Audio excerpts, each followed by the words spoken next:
See, there's an issue. I think.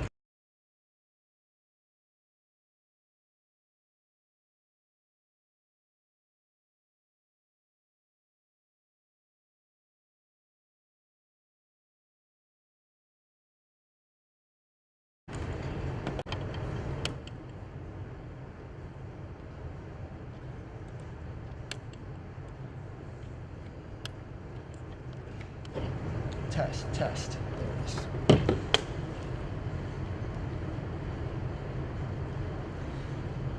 I had to turn that down because when we turned that on, that's when we were getting the echo. So you were actually turning the audio off. We just had to turn it off in the mic. Okay. All right. Let me just make sure.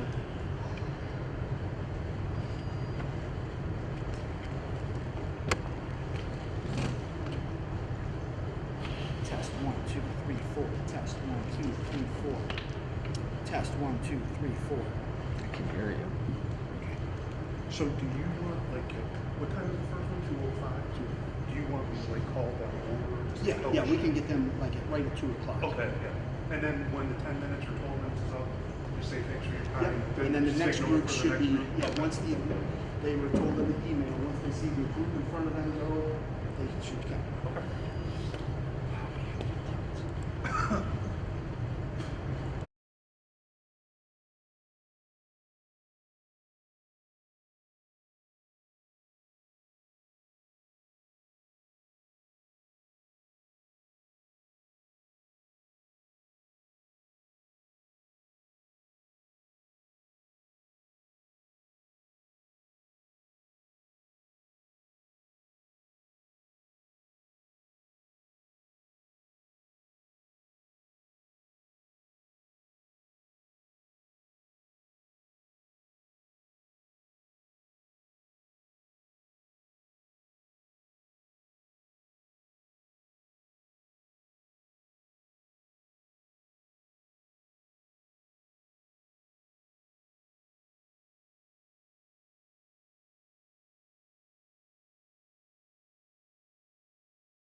They got There it switch. goes. Okay.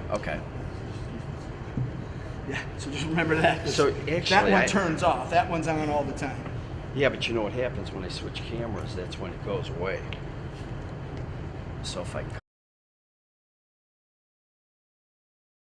to stay on the tight shot, You might have to. I think I'm going to have to. Because we don't have the mixer. Okay. That's what it is. And Yeah, that's what's happening. Yep. Because as soon as I go to the Yep. wide shot, you know what? Let's do this. Which one's this is the here, tight yeah, shot. so here's what we need to do. Audio device. We're gonna do that. Let's see if it works this time. All right, now switch cameras.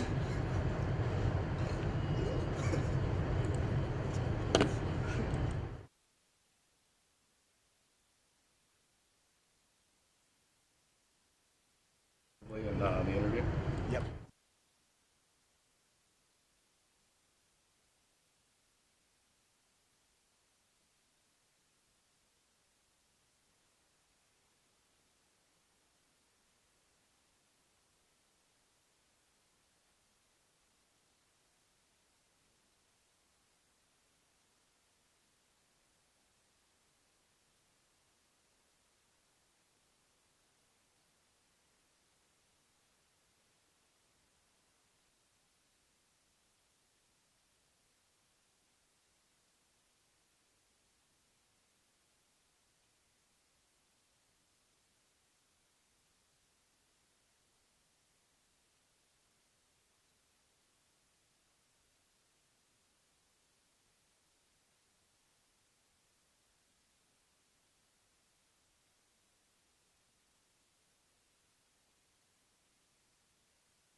CVC Chagrin Valley Conference Football Media Day for 2022.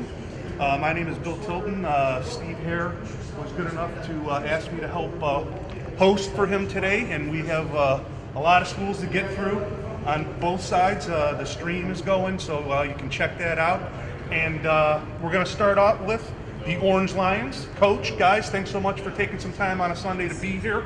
Best of luck to you this season, and why don't we talk about this upcoming season. Coach, introduce yourself, please. Sure. My name is Rob Senior. I'm the head coach of the Orange Lions. Coach, we'll stick with you, and then we'll get the guys in here. First of all, this is your first year, correct? Yes, sir. Okay. Obviously, it was a tough year for the Lions last year. We're not going to get into details. That's not what we're here for. What have you seen throughout the summer, throughout two-a-days, throughout 7-on-7s, workouts, whatever, that makes you optimistic for a rebound season? So I think that we have a renewed sense. Turned on. Okay. I think we have a renewed sense of optimism within our program. Our kids have shown a great commitment throughout the summer, leading here into the fall. Our numbers are increased. We have a really big freshman class. So the interest in football has really started to grow again in our community. We're really excited about that. Coach, as someone, in his first year, what do you feel is the biggest thing for you as a head coach of these guys? Is it trust? Is it chemistry? Is it just getting the best out of these kids? Because you have athletic players on your football team. What do you think is your biggest job? So we've really tried to instill three things into our football players: commitment, trust, and fellowship. We talk about those all the time, and if we can really get that out of our kids, we know that we're going to head our program in the right direction. Coach, the Chagrin division of the CVC obviously is very, very difficult. You don't get a lot of breaks as far as the schedule goes. I know it's going to sound cliche, and a lot of coaches use it, but I am going to say this. When it comes to conference play, instead of looking big picture and setting goals and whatnot, do you really just instill upon your guys to take it one at a time? Absolutely, and while it's cliche, in my first year leading the program with a new staff, we're really focusing on ourselves a lot, on getting better each week, on making sure our kids are committed to what they do, fixing mistakes that we make, and we'll take the opponents as they come, but we really need to worry about us more than ever. Coach, if you had to describe your football team to maybe somebody who hadn't seen the scrimmage or practice or play, what would you say are some of the strengths, some of the things that you guys as Orange Lions need to do to be successful on Friday nights?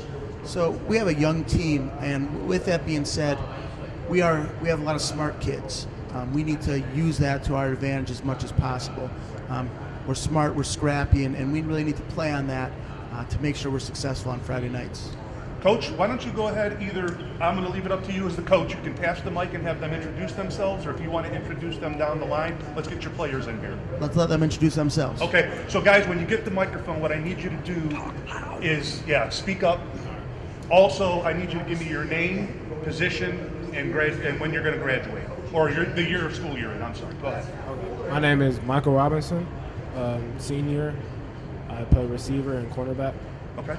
So, Michael, let me ask you this. Obviously, we talked about last year record-wise. Wasn't a great year. We're not going to dwell on that as much. But as a senior, and I'm assuming the fact that you're here, you're a senior, you're one of the leaders on this football team, if I had to take a wild stab at it. So, as a senior, as a leader, what are you telling the guys? Is it just forget about last year? We got a whole new slate in front of us. What are you trying to impart upon your teammates? I'm telling my team is bounce back. It's a bounce back season. We just got to work hard, like Coach said, focus on ourselves. We got a lot of young talent, but I think we can do something good this year. What would you say is the key to 2022 for Orange? Is it staying healthy? Is it getting off to a good start? What are some of the keys, in your opinion, to a successful year? I think that trusting ourselves, trusting what we do, trusting our game plan is going to help us, and then just believing in ourselves, knowing what we can do is going to help us. Appreciate it, man. Let's pass the mic down. Next, for the Orange Lions, go ahead and introduce yourself, sir. I'm Brian Mitchell. I'm a senior. I play receiver and cornerback. So, similar question. The senior group here, how important is it to you guys to be leaders, to show maybe the younger guys or even the juniors, last year was an aberration. It's not going to happen again. Is that important for you in the senior class? Yes, very much so. We just want to show our team that it's all about getting better every week, every day. Keep pushing forward. So, why don't you talk about your offense? You don't have to give me game plan or X's and O's because Coach won't be real happy with me, but what would you say is the strength of the offense when you guys are rolling and going good? What's going on offense? We have a good run game and pass game. I feel like we're pretty 50-50 even. We succeed in both of those. All right, appreciate it, man. Why don't you go ahead and pass that mic down? Sir, go ahead and introduce yourself. My name is Willie Jones. Can you talk up a little bit? My name is Willie Jones. I'm a senior, and I play fullback and linebacker. Fullback and linebacker. So the guys just mentioned, Brock mentioned that you guys have a good running game and a passing game. Talk about the running game. What makes the running game successful? Obviously, you're going to give credit to the big guys up front, right? Yeah, we have linemen who's willing to do what they need to do in the trenches, to get us those tough yards that we need to get, and we got good running backs who's willing to run hard every play, until the end of the whistle, until the whistle. So, I mentioned the coach. I mean, the CVC Chagrin is just such a gauntlet. It's so very difficult. But with non-conference games in front of that, is it important for you guys just to get last season out of your heads? Is it important maybe to get some momentum going? How important is the non-conference games in your opinion? I think Coach said it the best. We just take it one week at a time. Honestly, we focus on who we got ahead of us, and we plan for them, and then we play the game, and then we're on to the next. All right, appreciate it, man. Pass that to your teammate. Remember, speak up loudly if you can, and also introduce yourself, name, year, and position. Alex Ford, Jr., quarterback. So, Alex, quarterback? Yeah, quarterback. You're running the show, so tell me Yeah. about is it pressure? Do you look forward to having that kind of responsibility on Yeah, you, to run because it sounds like it's a very diverse offense. So. Yeah, we have a really good offense. Our receivers are really good. Our line's pretty good. We have young guys on the line though, so we're just trying to get them. I asked Michael, I think, to start off with about the keys to the season. I'm going to ask you too, especially as a quarterback, especially coming off of obviously a very tough season last year. What trust is a word I've heard 100 times. Chemistry, togetherness, that kind of thing. What do you feel is a key to this season? We just got to commit. We just got to keep going. All right, appreciate it. Why don't you bring it back to your coach? And again, we're with Coach Sonor and the Orange Lions. Coach, we've got about 2 minutes here until we wrap up. Can you talk a little bit about, I know you want to go one at a time, but I really believe in it, but I'm also not a football coach, but I've been covering this for 20-some years. I'm a big believer in momentum, and good things happen, and things can be contagious. I'm not saying you got to put all emphasis on week 1 or week 2, but how nice or how big would it be for these kids to get some momentum early on in the season? Of course, it's hugely important to try to win that first game for us or for any team, for that matter. We are going to put our kids in the best position to beat the team that we're playing week 1. It's one of our next door neighbors, sort of a natural rival for our kids. So, the excitement is there for week 1, and then it being a natural rival just makes it even more exciting. And it will be important to play well and do what we do to make sure our kids are in the best position to be successful on Friday night. Coach, I think we talked primarily about offense, and I don't want to ignore the defense because you can't win a football game without both sides of the ball. Sure. Well, obviously with special teams as well, but talk about your defense. What are some of the things you like about defense this year? Yeah, so we have a new defensive scheme, new defensive coordinator. We're going to be more of an attacking defense. We're excited about the commitment our kids have made to defense and the mentality of our defense. We're really trying to change the culture of our football program and our defense in general. So we're excited about what we have coming forward. Coach, last thing for you, and we do appreciate your time on this Sunday afternoon here at the CVC Football Media Day. Are there goals set? I mean, maybe internal that you don't want to talk about with people outside of your locker room, but is it important to set maybe either just very small individual goals? I'm sure some teams, maybe the host team here would write state championship on the blackboard, but is it important to kind of keep things small and attainable, like week by week, practice by practice? I think you said it well, Bill. It's got to be a week by week thing for us, and I know it's sort of been one of our themes. We do have small goals each week that we want to make sure that our kids attain, and again, that'll make us get better each week if we can attain those goals. So, ladies and gentlemen, that was the Orange Lions, Coach Senor and 4 of his guys, fellas. Really appreciate it. Best of luck to you this year. And, Coach, it was a pleasure meeting you, and good luck to you and Orange this season, all right? Thank you very much, Bill. All right. That's the Orange Lions, ladies and gentlemen. We got Cardinal coming up next.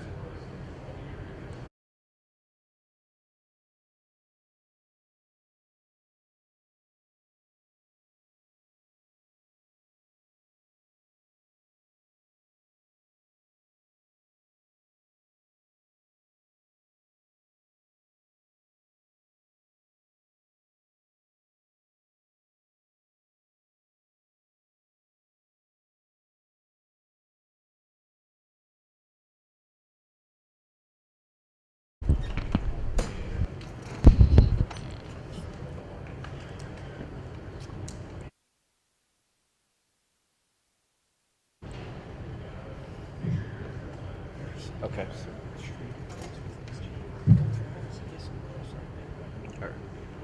All right, ladies and gentlemen, welcome back again to CVC Football Media Day here from Kirtland Middle School, right in the shadows of the powerhouse Kirtland Hornets home field. And we are up next. It is the Cardinal Huskies, good enough to join us here. Coach, I'm going to let you introduce yourself. I don't want to do any mispronouncing of names or whatnot. And also, you're going to hang on to the mic. We'll talk with you for a few minutes, and then we'll bring your guys in here. Go ahead, Coach, introduce yourself. Flip it up. It's got to be up front. Okay. I'm Coach Parati. To my right is Ty Sims, starting offensive lineman. Our starting quarterback, Logan Strever, and Josh Solstice, our starting T-back. Coach, and everybody, when you get the mic, please try and speak up. I mean, even if you're a lower talker, just do the best you can to speak up a little bit. So, Coach, you know, last year, obviously, very successful year, right? 7-4. I mean, all that's right. What does that do? I know people say, listen, 2021 was 2021, but I just got done saying to the other guy, to Coach Senor, I believe in momentum in a big way. Do you feel like last year might have some carryover effect into this season? I think so. You know, a lot of the times, you know, I heard you talk to Coach Senor about goals. You know, for us, you know, making the playoffs and going 7-3 in the regular season, beating the rivals, you know, those are more expectations than they are anything else. And I think having that mindset of the expectation of making the playoffs, the expectation of having a winning season, like that's Cardinal football. And I think that's something that we really kind of strive to accommodate and to work with the guys. You know, way back in the day when I was at the News Herald, I mean, Cardinal was such a proud, you know, perennial playoff contender. You know, I could go through the names, but, you know, Coach Cardinal, I mean, you know, there's just so much tradition, I guess was the word I was trying to get at. Is that important to you to try and get the program kind of back to that part? It's always been like that for me, even when I played against Cardinal. You know, I graduated from West Geauga. And I remember, you know, I was a JV player on a team that went 9-1 with Coach Rosati. The only team that we lost to was Cardinal. And I remember going into that next year, it was the only time that I ever heard Coach Rosati swear. And he goes, "We don't lose to Cardinal football." So for me, that's the mindset that I've had playing against Cardinal, coaching against Cardinal. And that's the mindset that I have coaching Cardinal. Is we don't want anybody just to roll us over. Like, it's not going to happen. We're gonna fight, and it really is a proud community, a strong community. It showed yesterday. We had a great back to school bash.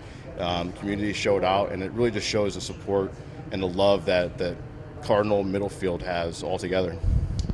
Coach, why don't you just give us a brief overview of this year's football team? Obviously, you're not going to break down X's and O's or tell us game plan stuff. Just in general, if you want to start offensively, then go to defense. But just when you look at your football team, what are some of the things that you like about it? I like our skill position. I think our skill is very strong. We have a lot of I think speed all around. I mean, we're not the big fat bruisers that we once were. You know, we had great offensive linemen in John Avalon and Mike Soltis last year, and a big bruising back and Zako. We're not that team anymore. We're going to be faster up front. We're going to be faster all around on the offensive side of the ball. Defensively, you know, we're multiple set defense that is swarming, man. It's what we've done in the scrimmages. We swarmed the ball. It looks really good. Coach, do you think, second to Valley last year is? I talk about goals and doing week by week and not maybe bigger picture, but is a conference championship something that you and the guys are thinking about? Absolutely. We lost out last year to Crestwood. It was a big battle. And I see Coach over there. They're circled. They're 100% circled on the schedule. We see this is our time to get that CVC championship. Coach, you introduced them, but I'm going to have you pass the mic. Guys, when you get the mic, do me a favor. Give me your name, your position, your year, and talk as loudly as you can. Thank you. I'm Ty Sims. I play left guard and outside linebacker, and I'm class of 2023. So, Ty, I love that Coach brought an offensive lineman because I feel like in these interviews, and it's like Groundhog Day. I'm just asking about skill guys and quarterbacks and running backs. So how do you approach the position? Because you're not going to get a lot of headlines or your name in the paper and this and that, but if you don't do your job, the offense can't do their job. So talk about just the mentality of being an offensive lineman. I approach the position that it all starts and all ends at the offensive line. You got to be fast and quick and obviously strong. I'm not the biggest guy, I know that, but I always try to put speed there, and when you get the first hit, they ain't recovering. So if I had never seen Cardinal scrimmage or practice or play a game, and I asked you, Ty, can you describe, the Cardinal Huskies, the strengths of the offense? When you guys are going good, what is the offense doing? We're always moving. I say. Like Probably said, we're not the biggest team. Like, our biggest kid is like 230, which, I don't know, big guy, but still not the biggest. Yeah. So it's all about speed for us in this year, because that's just what we got, and that's what's going to work for us. Appreciate it, man. Pass that mic to your teammate. Go ahead, give me your name, your year, and your position. Logan Shriver, quarterback, junior. So, Logan, obviously, a lot of responsibility. The quarterback's got the ball in his hands every play. Running game, passing game, a lot goes through you. Is that pressure for you? I mean, is that just a position that's come naturally? Do the coaches have a lot of faith in you? Can you just talk about playing the position of quarterback at Cardinal? It's not really pressure to me. It's kind of just normal. I've always been a quarterback since I played, and I like being in control. I like having the ball. I like making plays. What should we expect as fans, as media, as whatever, when it comes to Cardinal on offense this year? What do you expect out of your team? Quick plays, fast plays, a lot of touchdowns.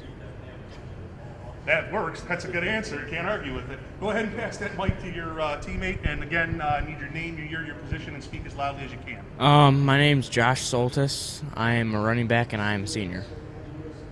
Josh, well, there's a Cardinal football name if I ever heard one. I'm sure your family's had something to do with some of the W's the program has earned over the years. What can you tell me about playing at Cardinal? Is there a certain responsibility when you put the helmet on, when you step onto the field? I mean, how important is it to you to represent yourself well when you play for Cardinal football? Well, my whole family has always played for Cardinal. I mean, my uncle holds a lot of records, and one record that I really want to take is the rushing yard record. My dad's cousin actually holds it, and I mean, at family reunions, my dad always talks smack to him, so I just try and represent my family and stuff. And after going 7-4 last year, I mean, are the expectations there again to get back to the postseason? Like, what are you looking? What are the expectations that you have personally for your football team this year? I definitely agree with like what Coach said. Like, we're not as strong. I definitely feel like we can go 7-3 again, and possibly better. And that's it. Yeah. Okay, Coach. Let's bring Coach back in here. And again, Coach Parati, we're with the Cardinal Huskies. Coach, I'm going to ask the same thing that I asked Coach Senor from Orange, which is, I don't think any coach says the first game, the second game, win or lose, breaks the season, turn in the uniforms, guys, we're in trouble. But I am a big believer in momentum, so is it important to get off to a good start? No coach in the history has ever said no, but I guess I can understand my question. Do you feel like it's important to kind of get rolling early on? Yeah, yes and no. You know, I mean, I really do. I mean, I think last year we showed that you can have a big setback, and we had a huge setback in week 1 against Garrettsville. You know, they beat us up pretty good. But we came back with that mentality of just never quit, where we played week 2 against PV, and we had a battle. You know, the score really didn't show it, but it was a back-and-forth battle that really almost could have gone either way. That took us into week 3, and week 4 we ended up just, again, getting destroyed by Hawken. And I think that was a wake-up call. I think those setbacks can actually become really good things, too, and we showed that. That was a big wake-up call, and I remember hearing on the sideline that, you know, years past, we might not have, you know, developed in the team we became after a big loss against Hawken like that. Coach, this might sound like the cliche media question, but I'm going to ask it anyways. You know, you talked about your speed on offense. You know, you guys aren't the biggest team, this and this and this. If I had to say to you, Coach, finish the sentence, this has to happen for Cardinal to be successful in 2022. What are the absolute keys? Is it staying healthy? Is it, you know, getting off to a good start? Is it a good season in the Valley? I mean, what would you say is a key to really being successful? Yeah, I mean, healthy for sure. You know, we don't have the numbers that we've had. We had a very smaller freshman class. But I think our keys this year are something that I've been preaching to these guys. The 3 Fs, fast, furious, and physical. Coach, thank you so much for your time. Thank you. Appreciate you taking some time on a Sunday to come out here. Best of luck to you. I wish you nothing but the best this season. And thanks again for being with CVC Media Football Day. Okay? Thank you very much, guys. Appreciate it. It's Coach Parati and the Cardinal Huskies. Thank them. Chagrin Falls is up next. Come on over, grab a seat.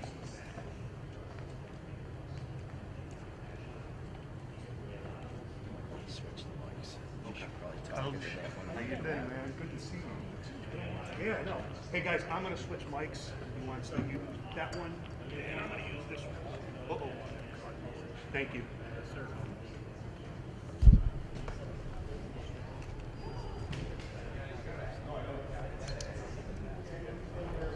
We're good.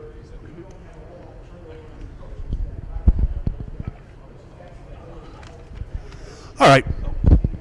All right, we are back here at Kirtland Middle School in the shadow of the home field of Kirtland Hornets. And up next is Coach Scott and the Chagrin Falls Tigers. And appreciate your time today, guys. Coach, why don't you go ahead, you know, introduce yourself. We'll wait and let the guys introduce themselves.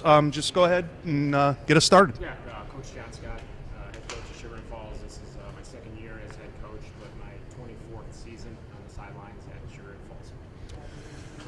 Coach, this one is going to be, I can do a little bit more of a familiar interview here because, I mean, I've been around just for so long. I guess the elephant in the room would be you served under Coach, Imarino, who's, legendary in the area, legendary at that school. How much did you learn from him? How much did you take from him in your coaching style, or are you just really trying to kind of set your own standard there? I think it's definitely a combination of both, but there's no doubt I learned a tremendous amount from him. I mean, he grabbed me right out of college, threw me on the sidelines, 1999 first year. Sean McHugh, as our running back, we go 9-1. I'm like, wow, this is pretty easy, right? But yeah, I mean, over the years, we had tremendous success together, and we obviously had some leaner years, where we fought through, and he's definitely a mentor of mine, and someone I still communicate with, even though he'll be on our schedule next year. But yeah, I learned a tremendous amount from him. But there's no doubt that I'm also trying to do my own things and put a different spin on Tiger football. Coach, why don't you give us just a quick overview? Obviously, you're not going to break down defensive schemes or offensive game plans, but just in general, what do you kind of like about your football team this year? Right now, we have tremendous numbers. We have 57 kids that are out, 9 to 12, and honestly, that's an increase, even though we've dropped from Division 4 down to Division 5. So the numbers are great. The kids are back working. It was kind of a struggle to get that routine back post-COVID. Getting back in the fitness center and getting kids working, but all summer long they've been coming out. They're really buying into what we're trying to do, and we're really This doesn't take a rocket scientist to come up with this one, but the Chagrin division is just an absolute bear. I mean, it's just loaded top down. Do you not worry about the big picture of trying to compete for a conference championship? Is it just more, do you just start with, hey, guys, we just got to get better week by week, day by day? I mean, right now, I told our players after the scrimmage that we're going to look at right in that moment that we have 10 games in front of us. But the moment that we broke and left Rocky River Friday night, our focus was on week 1.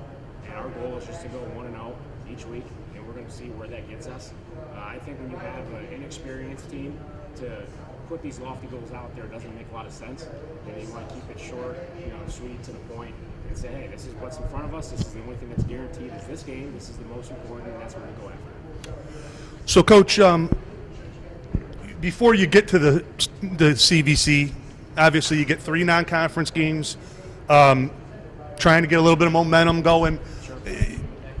Is it fair to say it's important but not imperative to get off to a good start? Because I would think it's good for any team just from a momentum standpoint. How do you approach that? I mean, I guess you really have to define what a good start is. I mean, if you're solely looking at wins and losses, and if you're buying into what I just said about 1 week at a time and going 1-0 versus 0-1, then sure, you definitely want to have a perspective of trying to be 2-1 or 3-0 as you go into the non-conference slate.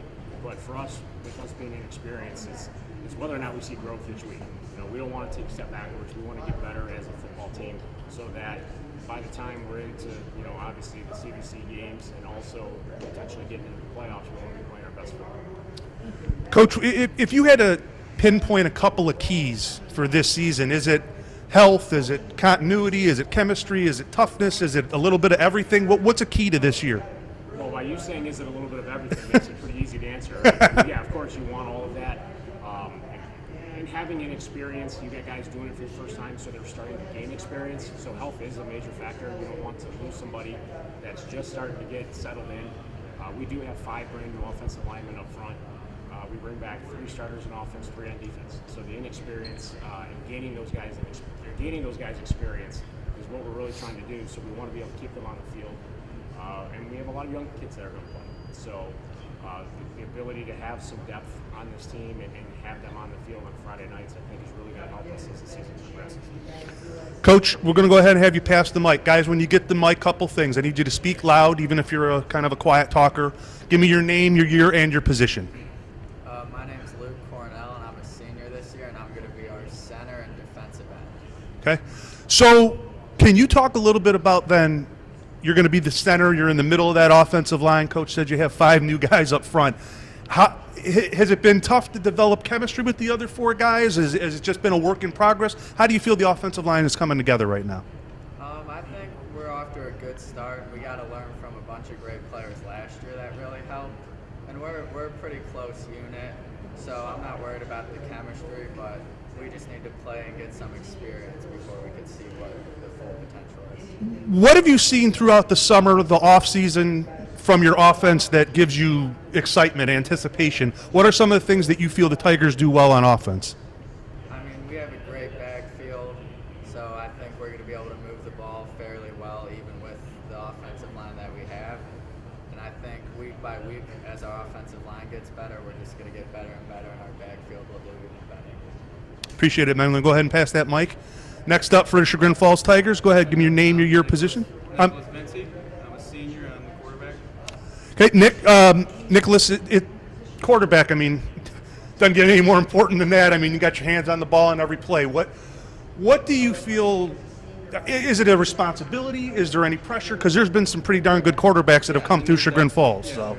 There's definitely a little bit of pressure, but honestly, I love it. I love being able to lead these young guys. Yeah, just keep it closer to your, yeah. I love being a leader and just helping everyone out. Getting in the playbook with these guys, watching film, makes everything easier. And as far as the CVC Chagrin goes, I would have to think you take that as a challenge, right? I mean, you want to be the best. You got to play against some elite competition. How do you look at the Chagrin Valley, the Chagrin division? Definitely tough, but you want to beat everyone you can. Tough schedule, but What can you tell me about the style of offense that you guys are going to play? Again, you don't have to tell me break down plays by plays, but just is it fast? Is it physical? What kind of offense how would you describe your offense? We want to be fast, more so spread people on the outside. We didn't throw the ball a ton last year, more of a running offense. But I think with this being my second year, throwing the ball is going to be maybe even a better option. So we'll be doing a lot of everything. Appreciate it, man. Go ahead and pass that mic down. Next up for the Chagrin Falls football Tigers. Yeah, I'm Grant Alwards. I'm a junior, and I'm a safety. All right. So we've been talking offense. Why don't you tell me a little bit about the defense? What's what makes the defense go when you guys are playing well? We only have a few guys coming back, and our secondary is basically the same with me at safety and our two corners returning. Our linebackers and D-line's a little bit younger, but they're still really good, physical, strong players. What have you seen progression-wise from your team from, say, I know two-a-days were only 2 weeks ago, but, even in the off-season, July, or even in the weight room, how far do you feel this team has come in a short period of time? I think we've grown a lot. We've definitely, during those practices, we learned a lot defensively. We're kind of really coming together, knowing our responsibilities, and as the weeks continue and as the summer continues, we just got better up until this point. All right, let's pass it down to Coach. Coach Scott and the Chagrin Falls Tigers are good enough to join us here at CVC 2022 Football Media Day. We are live with you from Kirtland Middle School. Coach, a couple more for you before we let you go. I don't know, you've been with the program for a long time, so maybe it's just second to you now. Every time I cover a game there, that stadium, there's just something about that stadium. Everything, the press box, the overhang, the locker rooms, the scoreboard, the field. What does it mean to you to be able to run these young men out on Friday nights when you're at home and know that it's important to protect that home field? Yeah, no doubt. And quite honestly, I think it became magnified after the 2020 season when you look up in the stands and you have like 50 people. Right. You just have the parents and everybody spread out. So last year, that home opener against Trinity, you take the field, you get a packed house, and it's just such a great community event, having that support. And that's, the important thing that you tell these guys is, good football brings more people out to the field that want to come and be a part of it, and that's what we're striving to do is to play great football and potentially be able to get a chance to get in the playoffs and host a game at Air Stadium. That's something that these guys will never forget if we have that opportunity. Yeah, it's pretty special there in late October, November. There's no question about that. Those runs of the state championship were a lot of fun, that's for sure. Those state final games were just unbelievable. Anyways, Coach, yeah, I know it's a week by week, game by game, get better in practice, that type of mentality. But are there expectations? Do you feel this football team can be a Chagrin, contender? Do you feel this football team has aspirations of playing past Halloween this year? I mean, what are your expectations? Absolutely. I mean, the sky's the limit for these guys. The greatest thing that we have is we are the unknown. So not a lot of people are going to pick us to have success, but we're definitely not going to count ourselves out. We're going to work hard each week. One of the things that we had talked about and we wanted to bring back is we want to have fun. And I think if you have a team that's out there having fun, they become a dangerous team. And they start to build confidence, and that's what we're trying to do week in and week out. And I do feel that we have the capability of surprising teams, and I think we're going to have a better season than what most people will pick us to have. Coach, it was a real pleasure seeing you again. Guys, best of luck to you. Thanks for spending some time with us on a Sunday. CVC Media Football Day 2022. That was the Chagrin Falls Tigers and Coach Scott. Coach, thanks a lot, guys. Appreciate it. You guys have a great season, all right? All right, so as we roll on, we'll bring over Harvey.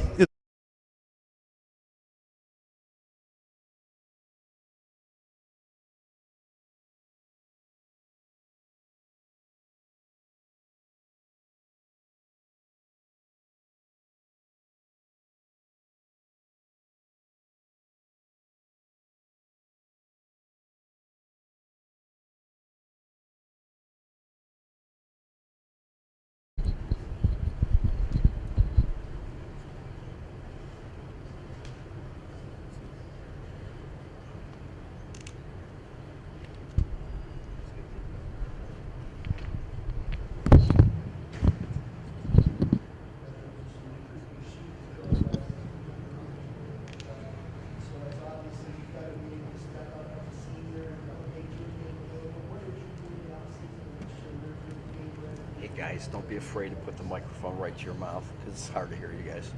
Okay. Yeah, don't, like, even if you're a low talker, if you swing your head around, we're not going to be able to hear you, all right?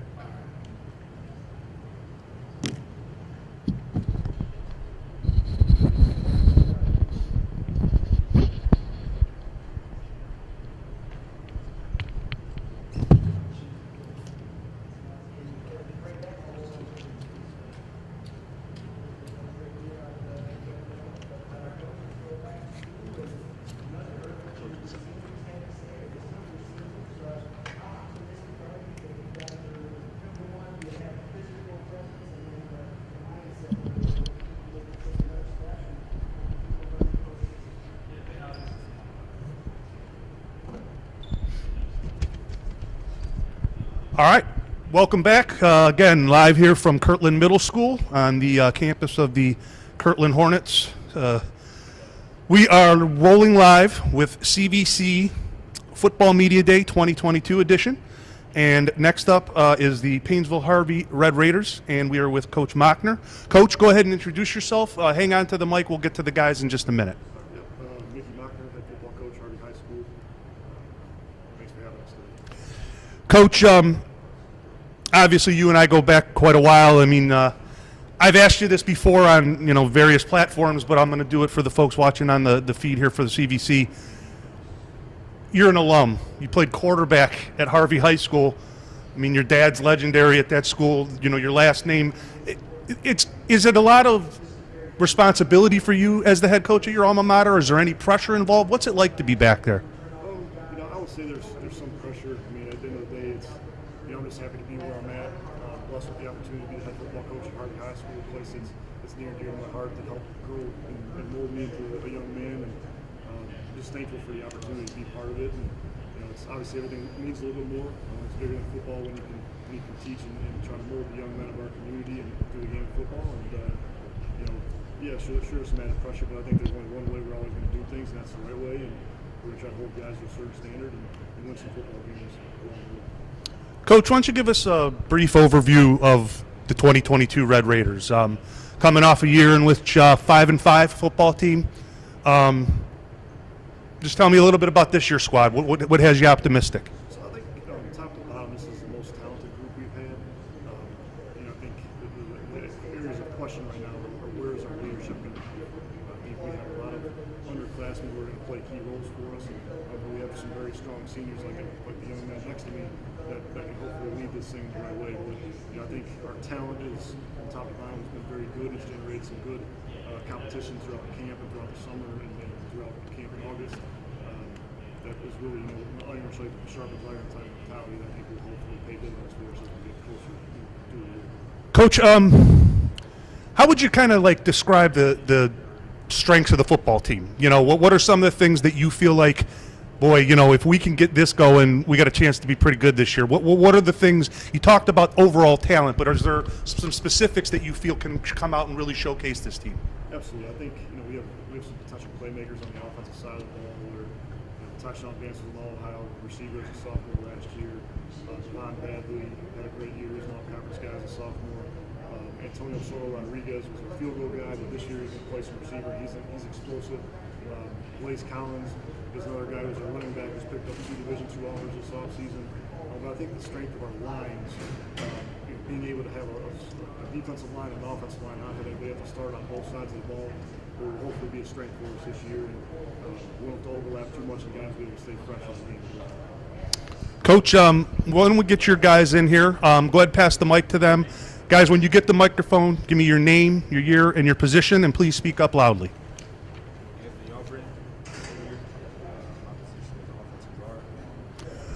Oh, you can hang on to it. We'll go one at a time. So, senior offensive guard, correct?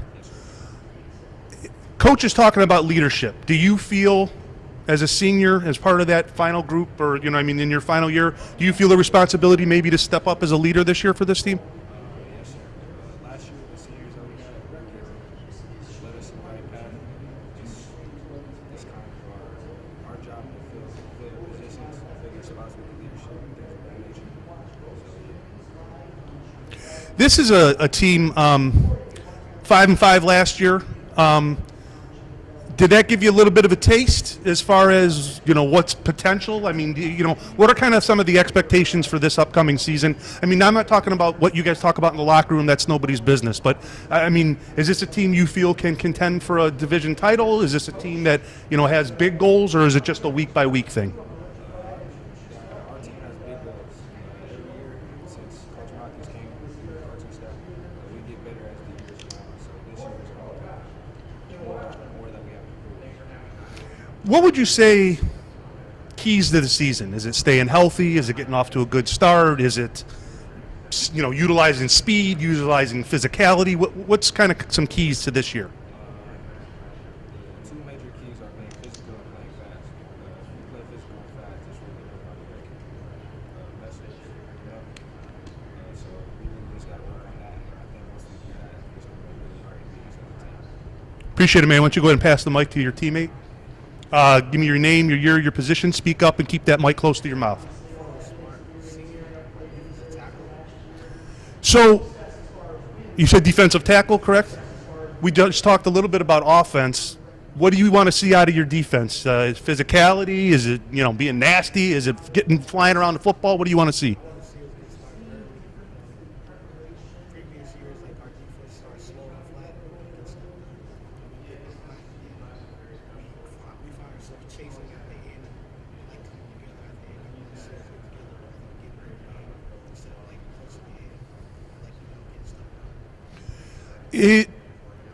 What have you seen this summer as far as progression, as far as from the workouts to maybe 7-on-7s to 2-a-days to scrimmages? Do you feel the team is making steps in the right direction as you get near the season opener?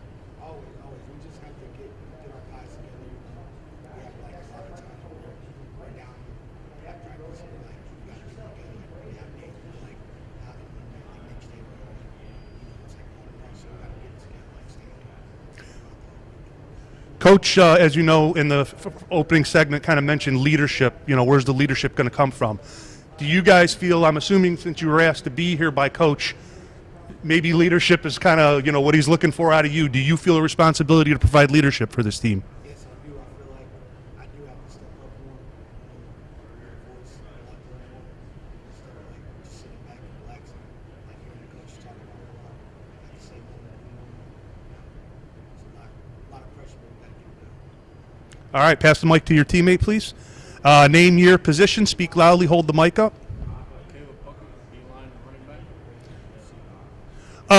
We'll stick with the senior, the leadership. Can you maybe just talk about the senior class? Is it a tight knit group? Is it a group that you feel like will emerge as the leaders of this football team? A lot of the seniors that were in here, so 6 of us, we've all been playing football together since Pee Wee. So we've all known each other for a while. We're pretty tight. I think that once we start opening our mouths and taking control of this team, the sky's the limit. Now, hopefully people can see on the feed here. These are some big fellas. I mean, these are not like, these rail thin. You push them around the football field. I don't think Harvey, from the looks of you three, I don't think you're gonna get pushed around a lot. Do you guys think physicality is going to be a big part of what you want to establish on the field on Friday nights? Oh yeah, of course. We definitely want to be as physical as possible. With all the weightlifting and all that we did during the off season, we hope that translates into physicality and strength, and just being able to dominate absolutely in every position, in every way on the field.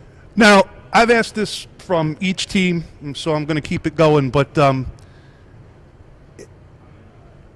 I understand that the conference and the division that you're in, that's a target, that's a goal for everybody, right? Everybody wants to be a champion and bring home a division championship. I'm a big believer in momentum, and the beginning of the season, the non-conference, kind of gets you going. You get a win, you get a little taste of it, you're feeling good, you get a little different walk in your step, that kind of thing. How important do you feel the early part of the season is for you guys? I feel it's very important, as you said, kind of gets you building up the confidence when you get into those big conference games. This is, you're used to the pressure of a high school game and when it gets rough. So I definitely think it's important for us to give, the younger guys who are coming in a chance to feel what it's like, to be in a high school football game and to understand how much pressure you're actually being applied to. So I definitely think that those first few games Appreciate it, man. Good job. Pass that mic back down to Coach Mockner. We are again with Coach Mockner and the Harvey Red Raiders here on 2022 edition of the CVC Football Media Day. Hosting live with Steve Hare. My name is Bill Tilton. And Coach, back to you here. A similar question. I don't think there's any coach in Ohio that's ever answered the question, no, we don't want to get off to a good start. We'll just go slow into the season. But if you understand, the point of the question is I really do believe in momentum and getting a little head of steam up, especially in a very, balanced and, Valley Division, that kind of thing. How do you feel about the early portion of the season? We don't have an opportunity to ease into the season. Week 1 opponent was the Kirtland Hornets, and obviously No. they're good. They're all right. They've had a little success over the last couple of years. So, it has to. I think that's been kind of our off-season mantra. The whole off-season is just, hey, we got to start fast. We're preparing ourselves for week 1 since the season ended last year, and we're not taking 1 week at a time. We've got to go 1-0. We can't look ahead. We can't, dwell in the past. We have to focus 1 week at a time. And I think if we do that, we'll be all right. Coach, are there certain things in your mind, and obviously you talk about what you're comfortable with, things that are going to stay in the locker room with your staff, but that just are musts? In other words, this just has to happen for us to be successful, whether it be health, whether it be, you mentioned leadership, whether it be chemistry, whether it be playing physical. What are some musts for Harvey this year? Yeah, so I think one of the guys alluded to is obviously being healthy is a help. Being able to play fast, staying together, and then one of the things we saw in Hard Knocks the other night was no puppies. We got to find dogs that are going to go out there and fight every single day. And if you're scared, then stay home. Buy into this thing, commit to this thing, and with those 3 things: playing fast, staying together, and being dogs, we put ourselves in a good position to be successful this year.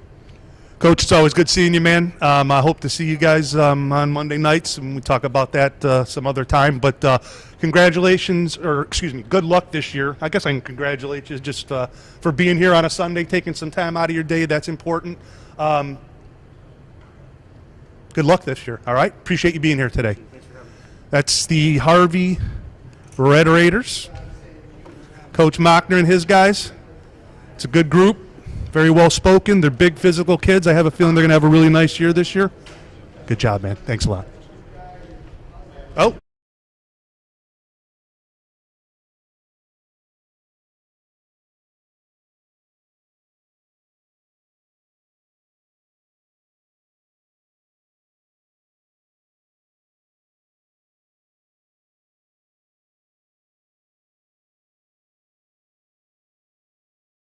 Coach, how are you, man?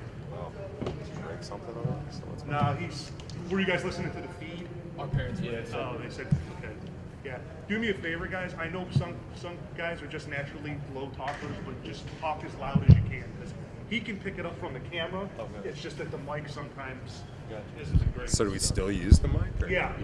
All right. Just make sure the flip is up, or the switch is up.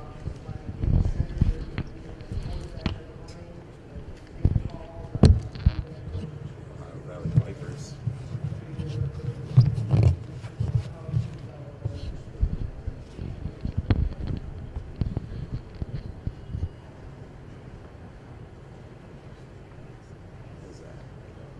All right, ladies and gentlemen, welcome back. This is the CVC 2022 Football Media Day, live here from Kirtland Middle School in the shadow of the home of the Hornets. We are up next with the Perry Pirates, and good enough to join us on a Sunday afternoon here. Coach, first of all, why don't you just go ahead and introduce yourself, and we'll kind of get going talking about the team overall, and then we'll get the guys. Yeah, Bob Guesswich, and we've got our 2 senior captains here with us, Jaden Hacking and Brian Cox. So, Coach, obviously coming off of a season in which 10-3, I mean, just unbelievable success, a good run in the playoffs. What did you learn about your football team last year? Is it a completely different team? I know coaches say, hey, last year was last year. You graduate some guys and whatnot. But what do you take from last year that you feel could be used this season? Yeah, every team is different, and we graduated a tremendous amount of players. I think we returned 5 kids with starting experience, and at least 2 of them are playing a different spot. But at the same time, you work with these kids for a year, and you get to learn, some things about them, some things about the way that the school functions, the community functions, all those sorts of things kind of play into it. But I think the biggest thing that we carried over is we have a good feel for our kids that are going to work and our kids that are going to fight and scrap at all times, and those are the kids that we've been leaning on because we are going to be a tremendously young team this year. Coach, what do you, I mean, the legacy, I mean, to go out 10-3 in the year that they that they had last year, but what did that senior class do for maybe some of the younger guys who are up, and maybe even especially these two young next to you as senior captains? I mean, do you feel that the senior class last year was important to the development of some of your other guys? If for nothing else, I think going against them in practice every day, right? It's a senior heavy team last year, so we had some younger kids, some freshmen last year that are going to have to play this year as sophomores, and they were getting their teeth kicked in every day, Monday through Thursday. And so we saw those kids just get back up and learn. And there are some of those kids, every senior class, there are examples. And there are examples of kids that, hey, maybe we'd do this a little bit differently and we take this a little bit more serious. But on the other side, there are kids that are like, hey, watch the way that he turned, the way that he approached things, or he always approached things the right way and got after it. And those are guys that, you keep pointing to as you go. Coach, I've asked, everybody who sat down at this table so far today the same question, which is, I know a lot of coaches like the, it's one day at a time, one practice at a time, 1 week at a time thing. Do you look at, I mean, you guys obviously had a tremendous year in the Chagrin last year. Do you look at how tough the conference is, or is that something you don't even worry about until you get into game week? So again, we have 5 kids with starting experience. We have roughly 7 or 8 freshmen and sophomores that are going to start this year. We have 22 in the 2 deep. I'm not worried about our league play right now. What I'm worried about is our guys. And I know that it sounds completely cliched, but we talk about it in practice. We're worried about getting better every single day. And that's why these 2 are here. That's why these 2 are captains.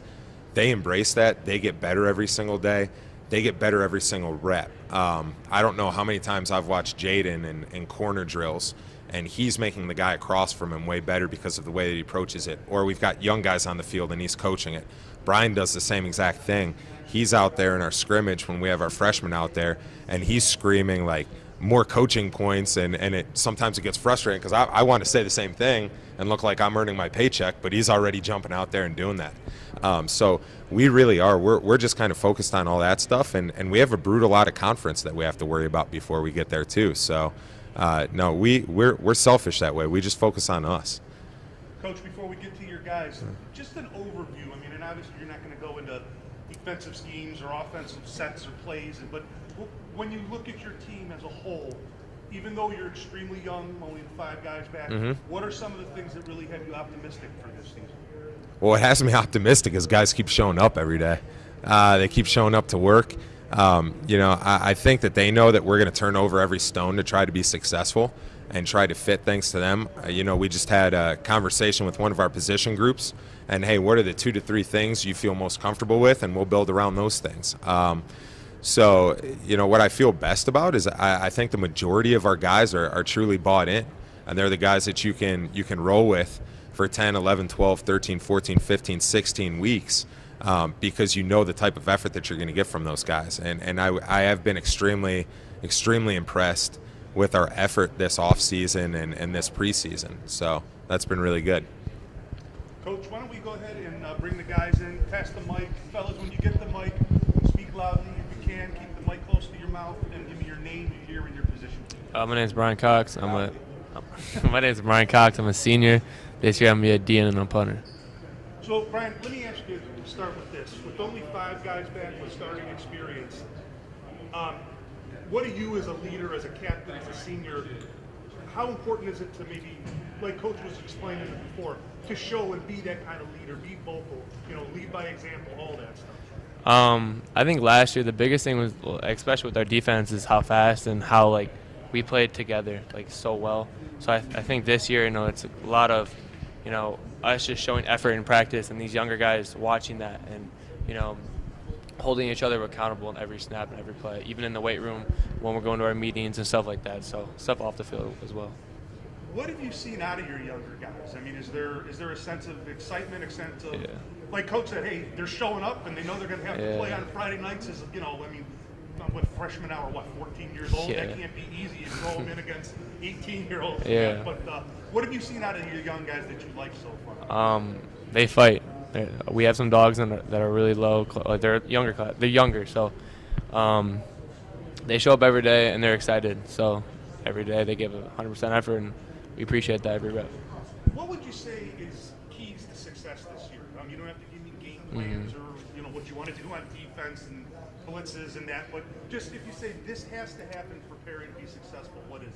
I don't think effort is a problem on our team at any point in the game. I think it's going to be staying together.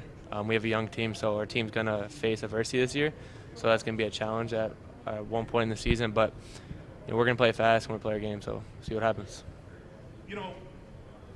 No, I almost start laughing when I ask the question because nobody has ever said, we don't want to get off to a good start. We'll just start slow. And But I think what I mean by that is for a young team, how nice, how important would it be to get some wins early on, maybe get that taste going and get these guys used to what it means to play well on a big stage? I think our first 3 games are pretty big for us, so especially our first 2. So, going into Friday, it's going to be a pretty big game, and a lot of these guys are going to learn what smash mouth football is. So, yeah. Appreciate it, man. Why don't you go ahead and pass that mic to your teammate? Again, I need your name, your year, your position. Speak loudly. Jaden Hacking. I'm a senior, and I'm a wideout in DB. So, Coach talked about some of the things you guys are doing in practice to impart leadership and to really get these young guys going. Is that just something natural with you? Is that something that you feel the responsibility to do that as a captain? How did that come about for you? It's something I've tried to do since I came into the program. I like to keep the team together, try to get us going, because it's a team sport. You only work well when the whole team can do well. And so if I'm getting better but someone's not, the team's not getting better. So when I get better and if someone else does with me, then it just makes the whole team more like a machine. So 10-3 playoff run last year, but only 5 of the guys started and really had that huge Friday night, Saturday football experience, that kind of thing. Can any of that carry over, though? Like, can the 5 guys that started, can they have a ripple effect on the 17 that didn't? What can you take from 2021? For sure, the 5 guys that started, they got that experience, and they can pass it on to the younger guys, help them out in practice. It's just practice where it starts. We can put that experience and what we saw into practice so that we can prepare them for when they face it in the games, and it's not a new thing for them. And so with the preparation for the younger guys, that's how we'd be good for Friday nights. I'll ask you the same question. I usually don't like the same question, but I think this is important, especially from a senior captain. What do you think are keys to this season going well? Is it maybe those younger guys playing older than they actually are? Is it, the 5 of you that had experience really showing out and kind of leading by example? What are some of the keys in your opinion? The big thing is just practice. The way you play is how you practice, and if you don't push into practice, then it'll show on the field. So for those 5 older guys, we just got to keep pushing the younger guys so that they can play to their best ability, and we need them to step up this year, and I think they will, and they've shown in practice that they want to, and so we just got to carry it over. Appreciate it, man. When we get Coach back in. Coach, just a couple more for you, and we'll let you guys go, and we do appreciate your time again here on a Sunday afternoon. What have you seen from this group as far as progression? So let's say since maybe off-season workouts and 7-on-7s and the 2-a-days, and you've had 2 weeks of 2-a-days, some scrimmages. What kind of progression do you feel this group is making? Yeah, I'll get to that in a second, but one of the things like you asked Brian about, I think that the way that these 2, the way that the other seniors are leading, I think that one of the things is that they're willing to lead, right? They're not getting as frustrated with maybe younger guys or guys that aren't in those positions in the past. That's been awesome to see, and I kind of left that one out. I didn't even think about it.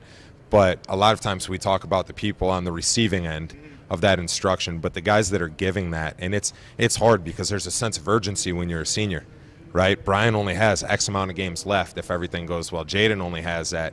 AJ only has that. You can go down the line with Charlie and Daytone and all those guys. Owen, they all only have so many games left. And for those guys to be willing to be selfless and help those guys out has been amazing. And that's part of the progression piece, right? And that's part of the learning piece. And we actually take time out of practices. And there are things that I think sometimes as coaches, we have the cop-out of, hey, we don't have any leadership. Well, one, have we empowered kids to lead? Two, if we told them what leadership looks like, and if we told the other ones what leadership looks like. Hey, when Brian's jumping you, or even if it's a younger guy, when a younger guy's jumping an older guy, is he trying to lead? Or is he just jumping to jump and complain and those sorts of things? And I think that we've seen a progression of our guys listening to that and our guys having those discussions. And some of those discussions are player-led and brought on. And just that maturity piece of having those open conversations and treating the team bigger than just the moment, I think has been pretty awesome. Skill and schematic-wise, you're going to get better. And you better get better. We better be a completely different team week 5 than we are week 1. And week 5 to 10, we better be a completely different team week 10. That's just the natural piece of it all. Coach, I appreciate your time. Guys, best of luck to you this season. Thanks for coming out and sharing a piece of your weekend, and good luck Friday night in Game 1. Thank you much. All right, that's Coach Deswich and the Perry Pirates. Next up, the Lakeside Dragons.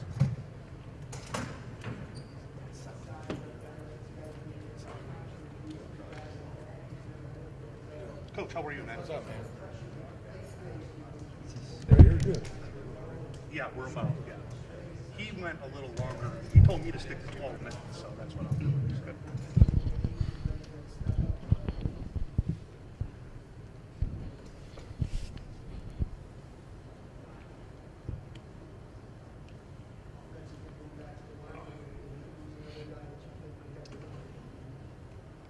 All right, ladies and gentlemen, welcome back here to the 2022 CVC Football Media Day, live from Kirtland Middle School in the shadow of the home of the Hornets.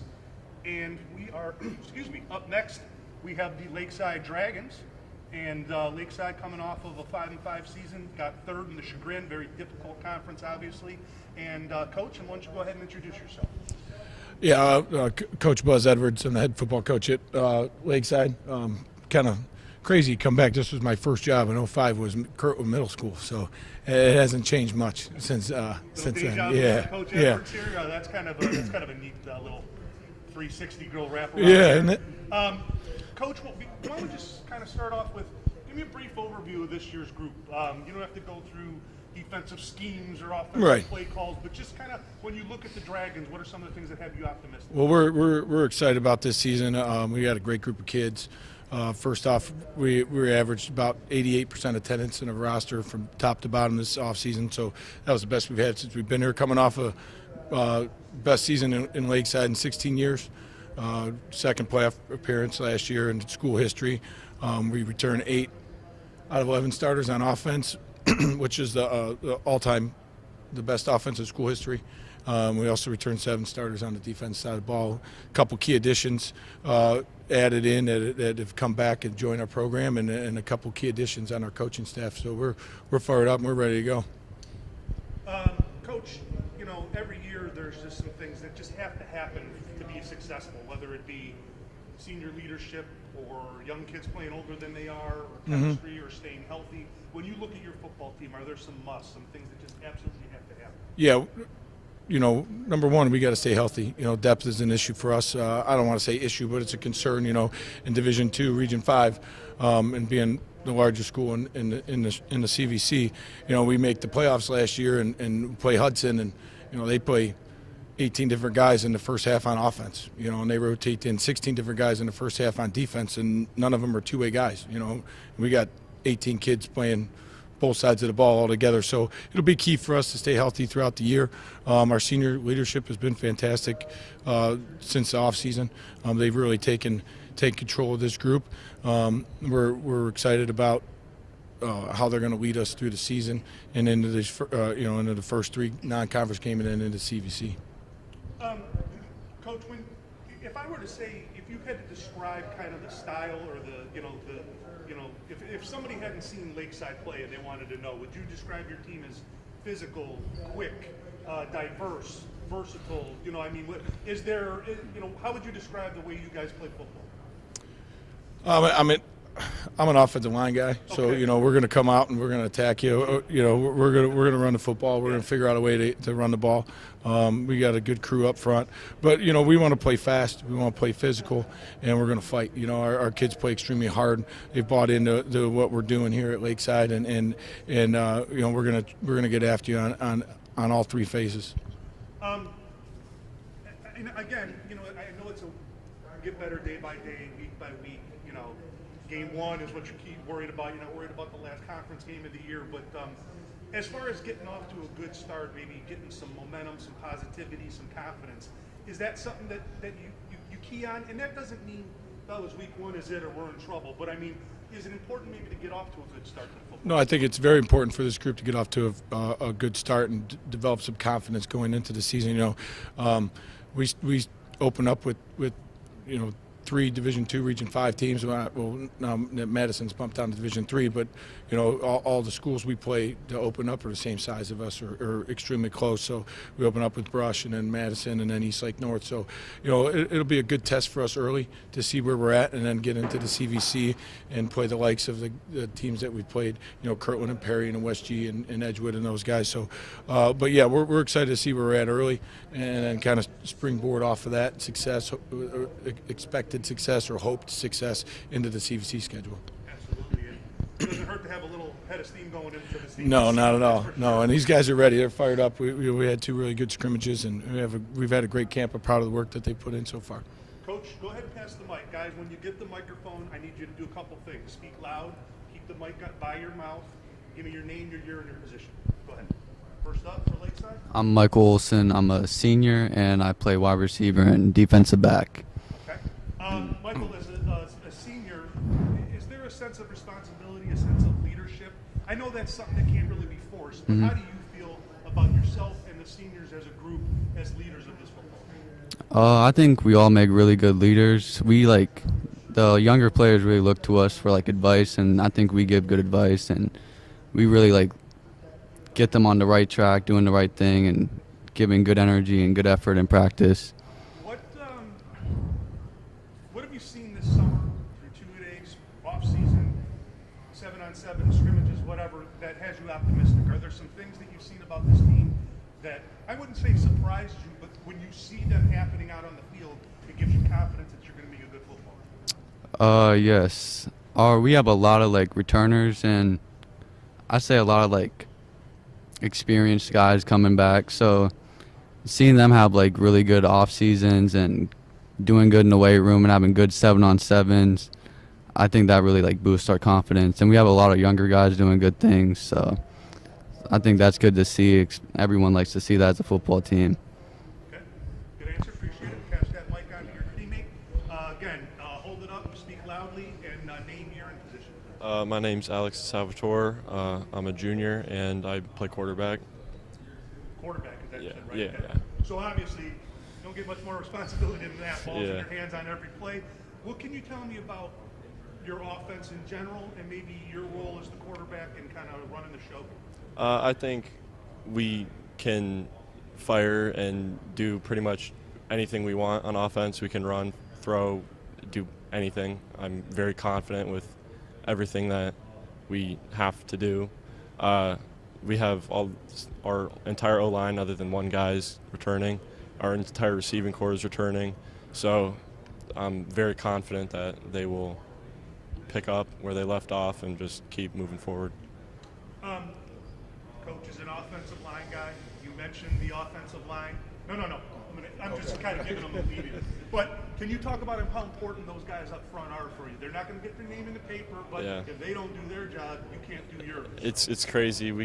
They don't get talked about enough. When I'm talking to my parents or friends, they're not the ones that are being talked about, but when watching film in practice, that's who coaches like to talk about a lot because they do most of everything.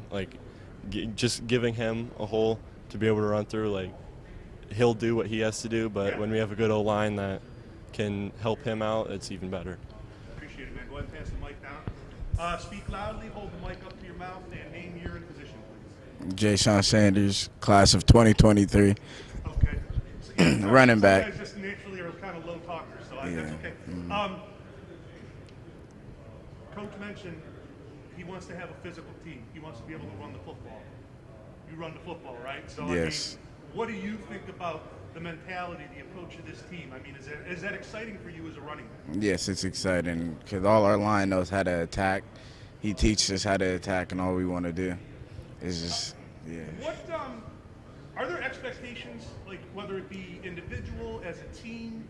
Do you put that stuff aside and just worry about, hey, on Friday night I got to have a good game, and then we'll worry about the rest of the season? Kind of what's the approach as far as expectations go for you guys? Do you have goals? We have goals that reach. Yes, Okay. I can. It's all right. It's all right. Last one for you. I don't want to make you uncomfortable. How about keys to the season? What would you say is very important for you guys having a successful year? With first round, we want to get past first round for sure, and have the best record in our CVC. All right, go ahead and pass that down, Coach. We got a couple more for you, and then we'll let you guys go. Again, we're with the Lakeside Dragons. Good enough to join us. Coach, is there something about this team that you think might surprise some people?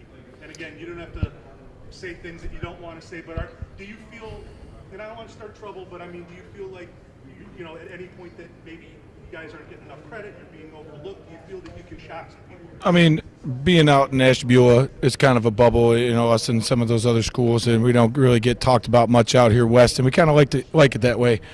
We're going to work in silence and work our tails off and put a good product out on Friday nights. I'm excited about this crew. We've put a lot of time and energy into defense this offseason. You know, Jay Sean's a humble kid. He doesn't like to talk when the mic's in front of him. I'm sure if you come to practice, it'd be a little bit different story. But you know, he's all-time leading rusher in school history. He's close to 2,900 yards. He hasn't toted the rock one time yet his senior year. You know, we have four returning starting offensive linemen. 2 of them were all county last year. So yeah, we've been focusing defensively, but you know, we're going to do what we do offensively that was successful for us last year because we pretty much had the same crew coming back. Coach, last thing for you. Like I said, I know how hard the Chagrin is, and you're going to worry about whatever game's in front of you and not the bigger picture. But you know, it's a cliche, but you know, iron sharpens iron thing. Right. You know, you got to play elite teams to get better, to make yourself better.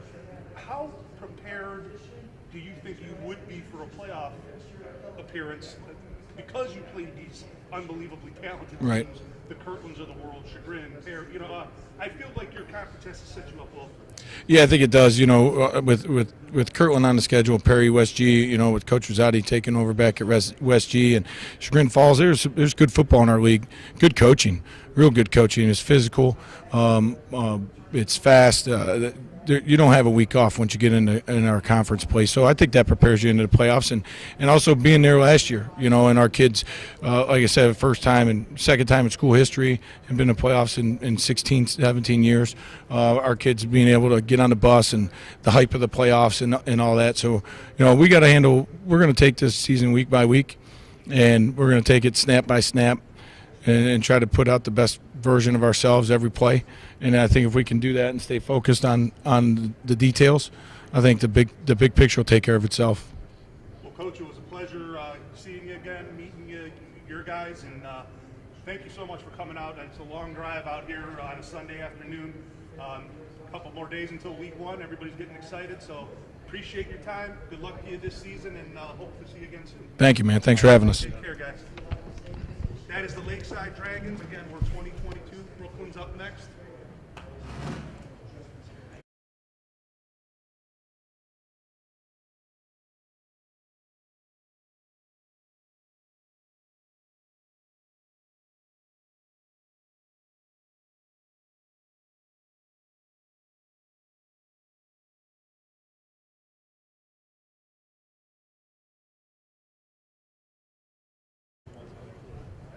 How are you?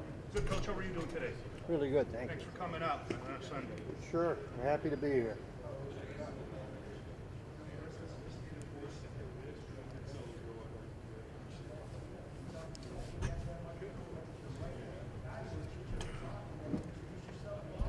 All right.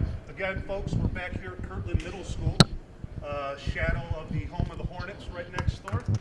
And we are rolling along the 2022 Chagrin Valley Conference Football Media Day. There, as you might be able to hear, he's on the other stream. My name's Bill Tilton on this stream.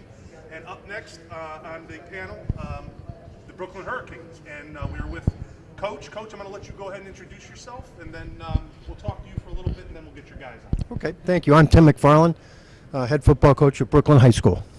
Coach, again, thank you for being here. I know for some of the West Side schools, Lake County's not exactly around the corner, and on a Sunday afternoon with 5 days before week 1, we do appreciate your time. So let me get just kind of a brief overview of your football team. We don't have to go into defensive schemes or offensive plays, but what are some of the things, that has you optimistic for this season? Well, we're in the process. This is our second year of kind of a rebuilding program. We are blessed this year. We have a number of senior skill players and returning lettermen that are really going to help us, and I think in our pass game and our run game. We're rebuilding up front. We'll have really only one senior lineman that's returning this year, but we're optimistic that some of these younger guys can grow into their positions as the season goes along. Coach, I know, when I had my show on the West Side and had the former coaches up there, obviously, numbers is a big thing, and it's not always the easiest thing at the school, to keep those numbers, and from a health perspective, from keeping guys fresh on offense and defense, and just, from a football perspective, it's a lot easier when you got more kids on the team. But, Sure. Can you talk a little bit about where your numbers are this year? Well, we've been hit a little bit this year. Unfortunately, we had a very good year in the weight room. We were averaging probably about 20 to 25 students a day in the weight room. And when the academic changes took place from the COVID drop of grade point averages to bring the grade point averages back, we've lost probably about 10 student athletes this year, unfortunately. Next year, we're going to start up our training tables to help alleviate that problem, but this year we're struggling with it. Another thing that hurts us uniquely a little bit is we're right along 480, and there are a number of businesses in 480 that are desperate for labor. And so we have lost a few players to jobs where they've actually offered them more money to stay rather than play football. So that has hurt our numbers a little bit this year, yes. Coach, we talk about numbers, and so staying healthy is going to be a key. But what else would you say are kind of those musts? Brooklyn needs to do such and such, and must do this to have a good season. Are there keys to the season in your opinion? I think the big thing for us is stay positive and to work hard. When you have low numbers, practices are a little bit more difficult, and it would be it's a lot harder for, I think, the players to stay positive and keep their eye on what we're trying to do week to week to week, especially the younger players or guys that are a little bit older but new to football. So one of the things we have to do is stay positive. 2, we have to really be in great condition. When you have low numbers, you don't have a lot of athletes on the team. You have guys on the field almost the whole game, even on special teams. So for us, it's very important to be in great condition, be positive, work hard, come together as a team. Coach, what's your opinion on, the early part of the season? I've asked this of everybody who sat at that table today. No coach in the history of me asking this question has ever said, we want to get off to a good start, we'll just get off to a slow start. But the point of the question is, I'm a big believer in momentum and confidence, especially, a team, that needs it to get going a little bit early in the season. I know you don't want to put too much emphasis on week 1 or week 2, but how important, how nice would it be to get off to a good start for these guys? Well, I think everybody wants to get off to a great start. It's really important, I think, to come out of the chute fast and get your team going. It helps build camaraderie amongst the guys.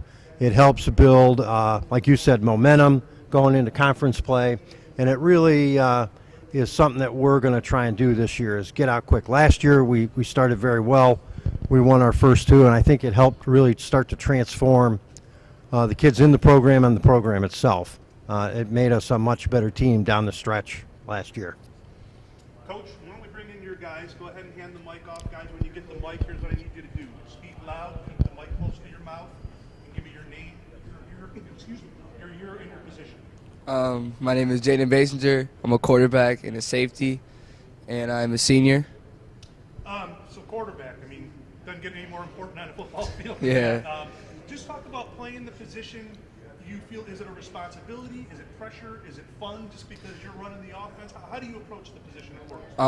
I approach the position as fun. It's fun to lead people and have people watch you, and it's fun to be a leader, especially. Like, it's fun it's fun to be teaching people plays, like, you know, teaching people how to do stuff, or like for example, like backup quarterbacks, teaching them like their footwork, and just knowing the plays and having good memory is also a fun part in that too. So, how would the quarterback of Brooklyn explain the Brooklyn offense? How would you describe it? And you don't have to give me plays. Yeah. Coach mad at me, but is it a physical offense? Is it a quick offense? Is it with athletic? How would you describe your offense this year? I'd say quick and athletic, for sure. Quick and athletic, definitely. So obviously that's some of the things you guys are going to want to take advantage of, right? Yep. But no offense goes if the guys up front, the big guys that don't get any attention. Yeah. But if they're not doing their job, you can't do your job. Talk a little bit about the offensive line. I think our offensive line is going to do pretty good this year. You know, we have a very good offensive line coach, and they're led by a very good senior this year. And I really think it's just all confidence. You know, if we bring them up, I think they'll do good. You know, even if they make a mistake, there's no point in bringing them down. You know, we all need to be as happy as we can be, and all as a team. So last year was a tough year in the Metro. Do you feel like this team is put together such that you can turn things around in division a little bit? Oh, yeah, absolutely. No, like, for sure. I think we have a lot of returning players that we did last year in last year's team, so I think definitely. Appreciate it, man. Go ahead and pass that to your teammate. Speak loudly and give your name to your position. My name is Charles Watkins. I'm a defensive end and offensive tackle, and I'm a senior. Charles, I feel guilty of this, that everybody gets so caught up in offense and fantasy football statistics, and that defense is, I mean, it's almost such a stupid thing to say, but it's so important to a football team. What can you tell me about the Brooklyn defense? Honestly, I feel like our defense is more of an aggressive type of defense. We like to go after the ball and just play aggressive on the defensive side just to get the ball back to our offense and keep scoring from there. You know, I said before I believe in momentum and confidence in playing well early. I also believe in momentum, confidence, that offense can feed off of defense and vice versa. Do you guys feel that way as far as this team is concerned, that defense makes a stop or a big play, the offense kind of can feed off of that? Oh, yes, of course. Yeah, it's the same way the other way around. If the offense scores, I feel like the defense has to come out and do their job and just play well. If the defense gets a stop, I feel like the offense will just come out and do their thing and score. What would you consider some keys to this year? I mean, I think health is going to be, you don't even have to talk about that because when you got two-way guys and not a lot of numbers. But besides staying healthy, what do you think is really key and necessary to this year being good for you? I just feel like we just got to stay conditioned just by our numbers. Because like a lot of our players are playing both ways. So I feel like just mainly conditioning is just the problem. Like, not the problem, but that's the main thing that we need to have. All right, appreciate it, man. Go ahead and pass that to Coach. Coach, a couple more for you before we let you go. Sure. 2022 CVC Media Day here at Kirtland Middle School with Coach McFarland. The Brooklyn Hurricanes good enough to join us. So, Coach, you know, tough year in the Metro last year, but I don't know, from these guys, from yourself, I feel like this team has a quiet confidence. I don't think there's any fear of failure. I don't think there's any, fear of running into a team that, maybe is just dominant or any of that stuff. I'm sure there's going to be good teams on your schedule. That's not what I mean. But do you feel this team is put together in a way that you could, make some noise in the Metro this year? Yes, I do. We had a rough year in the Metro last year, but for the first time in history, we qualified for the playoffs. And we actually went to the playoffs and had experience in that. And these guys are reaping the benefit of that. They got to play in a playoff game. They had to get on the bus and travel several hours, get in the locker room, come together as a team and play. So even though we faced a lot of adversity in the conference, and that's a testament to the conference, there's some really good schools, some really good football in there, that helped prepare us and get us ready for the playoffs. And that playoff appearance has sparked the confidence in these guys and is helping them in the winter work hard in the weight room, get ready for the season, play other sports, get involved in the school, and is carrying through this football season. So I think we are gonna surprise some people, and we're gonna have a lot of fun doing it this year. So, is there when you go into a season, is there expectations, goals? I mean, and if there's things that things that you say in the locker room are going to stay in the locker room. Sure. Nobody's business. But or is it important, and I've asked every coach sitting there this today, to really, even though it's a cliche, just do the 1 week at a time thing. Don't get caught up in, wow, week 8 is this, or how important would it be to circle this game? I mean, do you just really just kind of compartmentalize everything and go 1 week, 1 day practice, just get better, let's start with, this Friday night? I think you have to. If you look ahead too far, you lose focus. So for the coaches, and what the coaches really want to do is help these players become the best young men they can become, whether that's on the football field, in the classroom, and in their lives. Really what football does is prepare you for life. And, Paul Brown used to have an expression with his players when they finished playing, well, now it's time to pursue your life's work. And I think our job as coaches is not only get them ready for the next game, but get them ready for the next test and get them ready for the future and the challenges they're going to face as men in our society. Really well said. Bigger than football sometimes. Coach, appreciate your time. Guys, on a Sunday afternoon, best of luck to you this year, and thanks for being here at CVC Media Day. Well, thank you. Thank you for having us. We really enjoyed ourselves, so thank you. Coach, appreciate it. Guys, good luck. Have a great season. Okay? Thanks for being here. Good job by the Brooklyn Hurricanes. We wish them all the best in 2022. And we roll on with CVC Media Day with Trinity next up. Thanks.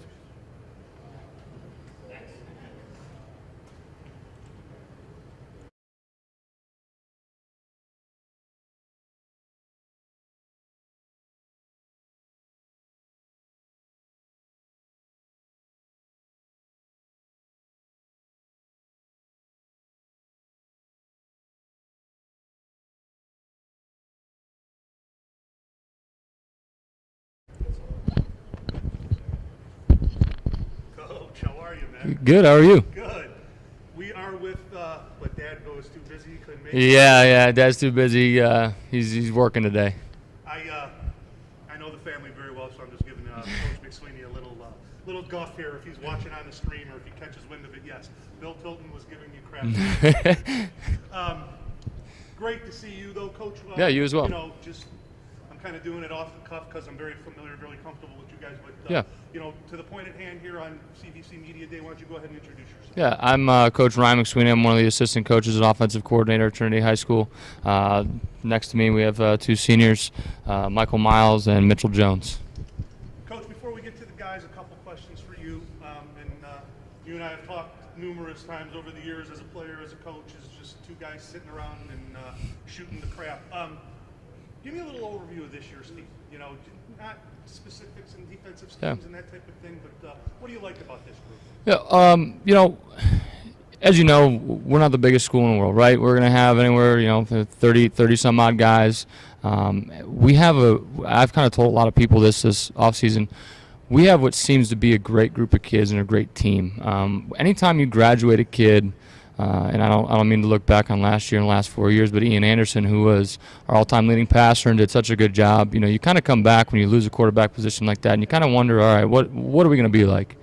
And our guys have really took to camp. I can't say enough about these seniors and the leadership that they've shown, whether it's on the offense or defensive side. We've really gotten after it, really behind their lead, and you never know, what you're going to get after you. Like I said, you lose some guys like that, but it seems to be we have the workings of a nice, tough, strong, committed, good, hard football team. Coach, if you had to describe kind of stylistically, offense, which obviously you're going to be a big part of. Yeah. Speed, athleticism, physicality. Obviously, you said you're not the biggest team in the world. Numbers aren't the biggest. Maybe it's a lot of two-way guys. I don't know for sure. How would you describe your offense? Yeah, we are going to have a lot of two-way guys. We kind of always have. It's something we've hung our hat on. We play Ironman football, old school Ironman football. Not too many one-way players. Offensively, we're still running a spread. We do have a different quarterback this year.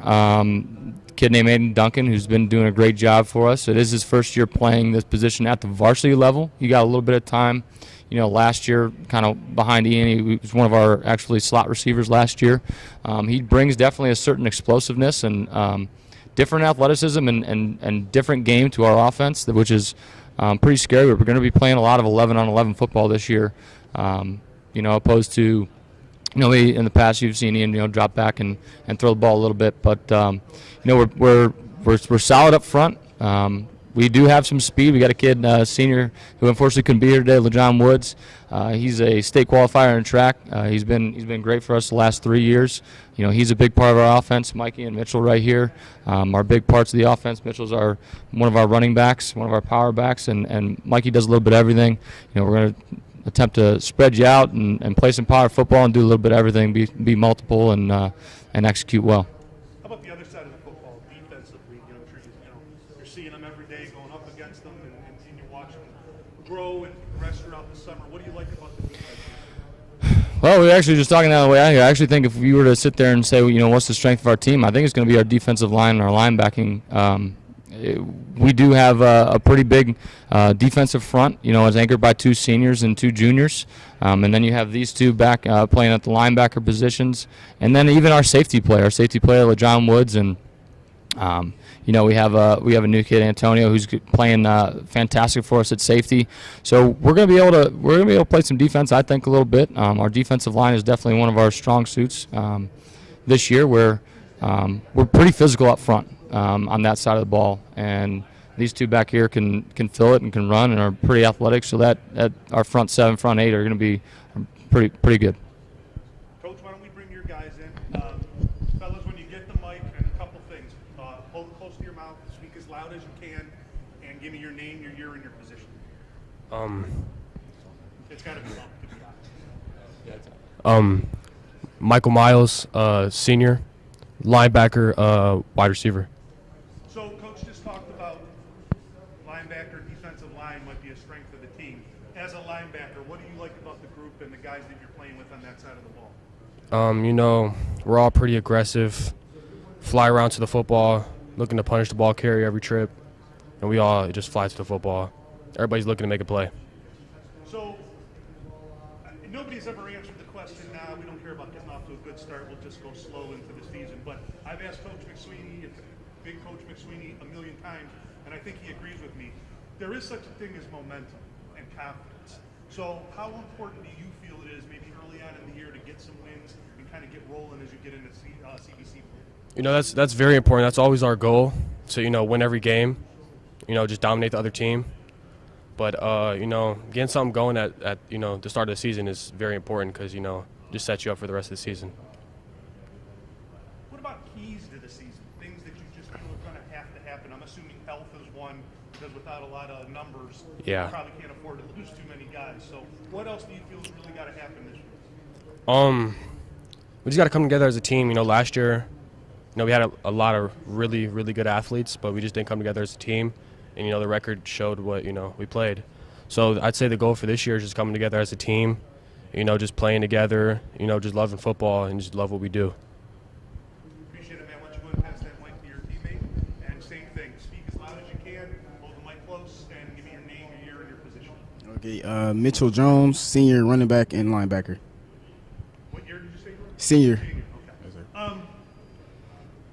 As a running back on this team, with a lot of, offensive weapons, but a new quarterback, how do you feel in the off-season, the preseason, the two-a-days, scrimmages? How do you guys feel like you're coming together with a new guy calling the plays at quarterback? I feel like we have a good relationship with our quarterback. It's just, during practices, two-a-days, mini camps, we're just taught to run the ball hard and just, read our keys and do what we have to do.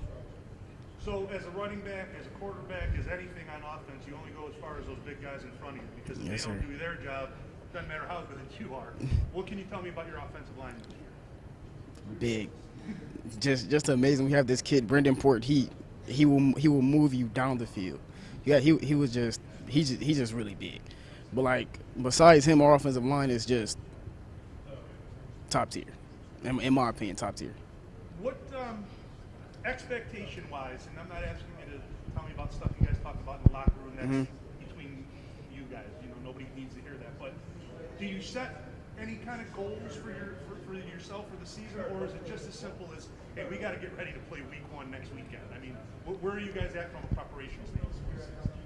I mean, whether it's in the weight room, watching film, and actually practicing on the field, we set the most highest of standards for ourselves, and just preparing for this week against Hawking. You know, we prepare ourselves most like physically and mentally, so it's just like, you know, we go with the mentality of winning, but also getting better for ourselves and preparing for the rest of the season. Appreciate it, man. Why don't you go ahead and pass that mic down? We're with Coach McSweeney here, filling in for his dad, Jeff, and we're with the Trinity Trojans on 2022 CVC Football Media Day live from Kirtland Middle School. Coach, you talk about getting off to a good start, you know, the momentum. You know, your dad kind of rolls his eyes every time because he's never going to say, nah, we don't want to get off to a good start.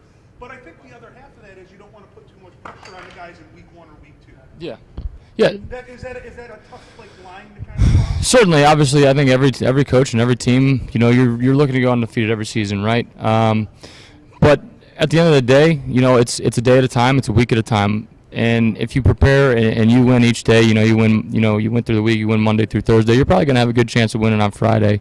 And being able to get off to a hot start, I think is critical for everybody, you know, critical for any team. You know, you want to whirl in week 2, but at the end of the day, you know, it is one game. And if anything doesn't go our way, you know, last year we ended up, like I said, we didn't go out to a good start last year at this time.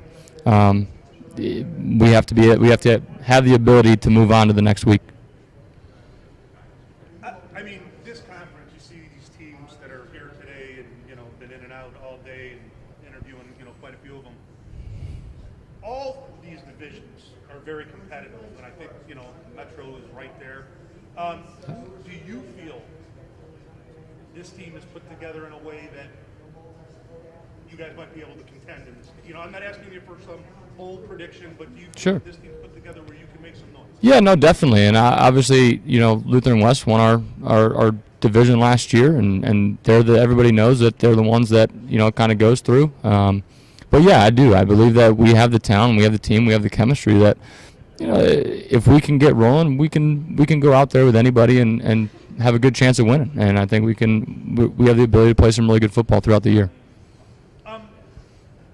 Do you feel like you have some guys on your team that need to step up? And I'm not asking that to put added pressure on them, but just every team, and especially teams that have a lot of two-way guys, there's just some players that, hey, fellas, we can't afford you to, you know, fall asleep this week. Sure. Lack of a better way of putting it. Sure. So, Yeah. are there some guys on your team that you feel just are necessary week in, week out stud performers? Yeah, I mean, 2 of them are sitting right next to me, and you know, that's one of the reason that they're here. These are 2 guys that we need every week in, week out. LaJohn Woods and Brendan Porter are another 2. LaDon Turner's another one. And that, like I kind of spoke upon it. That defensive line. There's 2 seniors and 2 juniors. Those are guys, and they're playing on the offensive side of the ball as well. All 4 of them. So we need them each week, each day, each game to make impacts for us. Coach, this is such a fun time of year. You've been through it as a player. To have your dad as the head coach, to have played for him, to have worn those colors, to be sitting there today, you know, representing him, to be coaching these young men at your alma mater, I mean, is that special for you? I would think for your whole family, because I think, you know, I don't want to speak out of school, but knowing your family pretty well, I think Trinity High School means a lot to your family, not just your dad. And so to be there and to help them be successful on the football field, how important do you find that responsibility? Yeah, extremely important. It's really special to be able to be here and be a part of the program. As you said, I've had numerous family members, starting with my dad and even mom, everybody, you know, a lot of people at Trinity High School has been a big part of our lives and our family. And to be able to be up here, you know, coaching and representing him and the team is pretty cool, pretty surreal. From being a young kid, you know, my dad was just an assistant coach way back in the day, where, you know, he's bringing me to practice when I was a young kid, and I was watching him do things, to now, you know, then going through and playing there, you know, playing for him, watching my brothers do it, and now I get to be a part of the coaching staff and be a part of it in a different light. It's pretty cool, and it is something that is you hold very near and dear to your heart. Guys, I want to thank you very much for taking time out of your Sunday to be here. I know it's not exactly around the corner kind of ride, so thanks for making the time. Wish you nothing but the best of luck in 2022, and hopefully we'll see you again. I appreciate it. Thank you guys for having us. That's the Trinity Trojans. live here, 2022 CVC Football Media Day. And next up, the West Geauga Wolverines. Tell your dad I said hi. All right, good seeing you, Dad. Take care, Dad.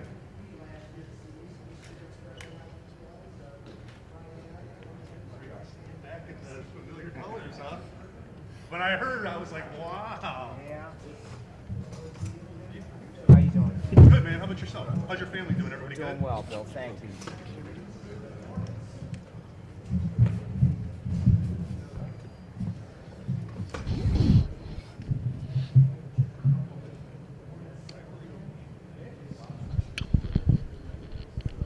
All right.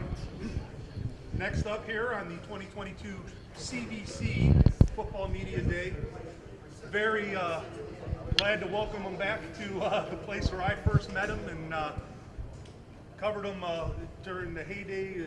So much success in the early 2000s, and left and actually was at another CVC school, and now I told him when I saw him he's back in the familiar navy blue or dark blue and white. And Coach Matt Rosati. Coach, first of all, good to see you. How are you? Bill, I'm excellent. Thanks so much for having us out here today. Yeah, and listen, I know it's about the team, about the kids, and I know you don't like talking about yourself, but I mean, I wouldn't be doing my job if I didn't ask. I mean, you had so much success at West Geauga, went to Perry, you know, got away from it for a couple years. What was the decision? Why go back and take over at a place that you had so much success at the first? Well, I told myself that when I did retire, you know, that I would probably come back into coaching at some point in time. I really did want to see my youngest daughter play tennis, but all the time I spent with her watching her play tennis, she really just became really sick of me. I was more of a distraction than anything else, and one day she just turned to me and said, "Dad, why don't you just go coach?" And so I was like, well, if I'm going to go coach, that would be great. And I really told myself there would be only one or two places that I would really consider to go coach at. And when the West Geauga opening came available, there was no doubt in my mind what I wanted to come back and do. Coach, to say you have familiarity with the community and the school and the program was the understatement of all time. So has the transition been about what you thought? Has it been pretty smooth and seamless because you were around this program for so long? Bill, from that aspect, things were very, very smooth. It was like walking right back into where I had left off in 2007 from a reception, from people that I knew.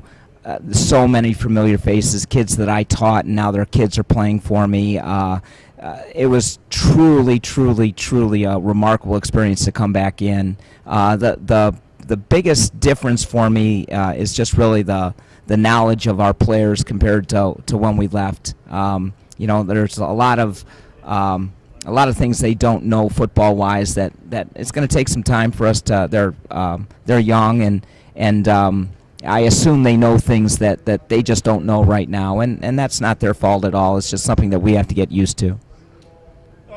Coach, before we get into, you know, the team and some other things, and then we're going to bring the guys on in a little bit here. I keep going back to it, but I don't think there's any other way around it.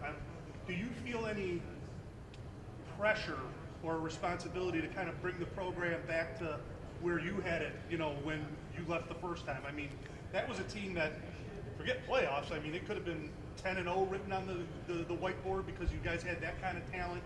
And I think even more than talent, just a mentality and expectations that, and I remember asking you God knows how many times at different platforms, either live or on, you know, on stage, or is, you know, you got to play such team. And you said, we don't shy away from it. We don't hide it from our guys. We know we're good. Do you have that expectations of getting the program back to that? I definitely do, and that, to me, Bill, that's what really is driving me, is that I really want these guys to experience what it's like to play in big football games. And it was always our expectation at West Geauga that we were going to play in big football games, and that's what I really do want to bring back to these guys, is the idea that you know, it's a whole heck of a lot more fun playing in front of 8,000 people than it is in front of 8 people. And when people care and everybody wants to see you come play, that's what I want these guys to experience. And and we're working real hard to make sure that comes back, that's the expectation. So there's no pressure, but it is an expectation that we are going to get to this level once again. Give me a little brief overview, Coach. I mean, I know you get back on board, first year in the summer. 2 days were very short this year. I mean, week 1 and on August 19th, everything kind of got compacted. But I'm sure in the off-season 7-on-7s, what have you seen out of your team that you like? What have you seen out of your team that has you optimistic for 2022? I see a group of guys that are very, very, very committed to do what I ask them to do, and I see some really, really nice kids, and they, like I said, they are willing to do anything that we ask them to do. As far as football players are concerned, we're trying to figure them out. I know them personally. I'm getting to know them extremely well. But as football players, that's what I'm trying to figure out exactly. What do we have here? And, it's going to be a learning process. But like I said, their attitude and their effort is outstanding. And I know with that type of attitude and effort that we will have success. Well, let's bring these guys in. Guys, when you get the mic, I need you to do a couple things. You speak loudly, hold it close to your mouth, give me your name, your year, and your position. All right, Coach, go ahead and pass the mic.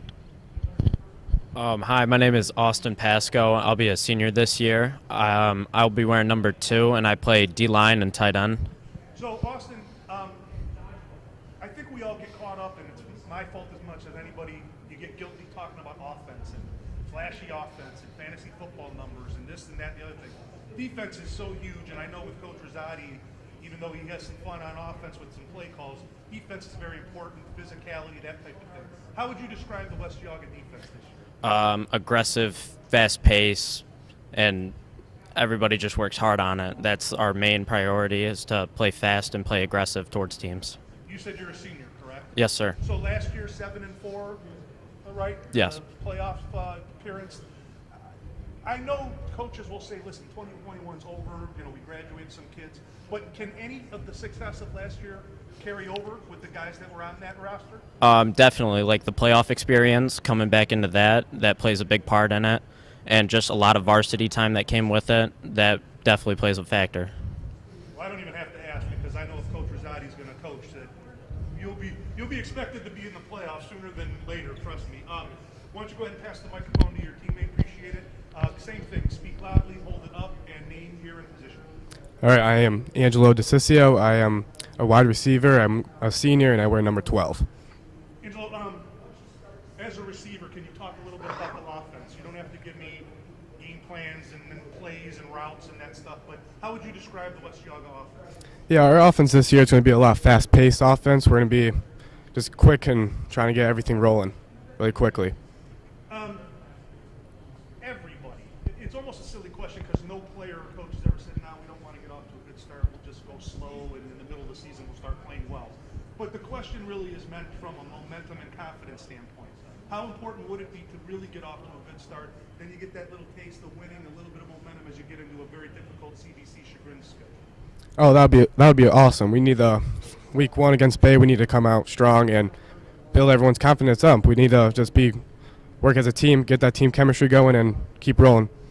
Appreciate it, man. Why don't you go ahead and pass that mic to your teammate? And next up for West Geauga, speak loudly and name your position.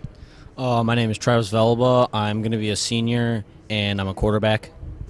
Travis, I mean, there is no more important position on a field than quarterback, right? So how do you approach that position? Do you take it as a leadership role? Do you take it as, is there any pressure involved because you got your hands on the ball in every play? How do you approach quarterback? I more of a leadership role because make sure everyone knows what they're doing, and if they do something wrong, help them out. Always stay positive towards everyone. Never bring anyone else down if they do the wrong thing. That's pretty much it. How much fun is it to play in Coach Rosati's offense? If anything I know about him, he's never going to be called ordinary or boring when it comes to offensive football. So how would you describe being a quarterback in this system? I love it. Gives me freedom, first off, and then not really do what you want, but there's more options that I can do with it. And since it's fast-paced, it's going to be quick hitters that are very fast-paced. That'll be fun also. That's about it. So let me ask you this in closing. Off of a 7-4 in a playoff appearance, you're a senior. They bring in a coach who's legendary at the school and is pretty darn top of the ladder when it comes to the whole state of Ohio, in my opinion. I've got to believe expectations are high again this year. Is that fair to say? I mean, where do you have expectations for this year's football? My expectations, I would say, make the playoffs without a doubt. I believe we can make the playoffs, and I believe we will. I would like. I mean, obviously, you could say I would like to do this, but I think 10-0. That's really doable. If we just work hard, pay attention and focus, and have a bunch of confidence, and everyone is positive towards each other, I believe that is doable.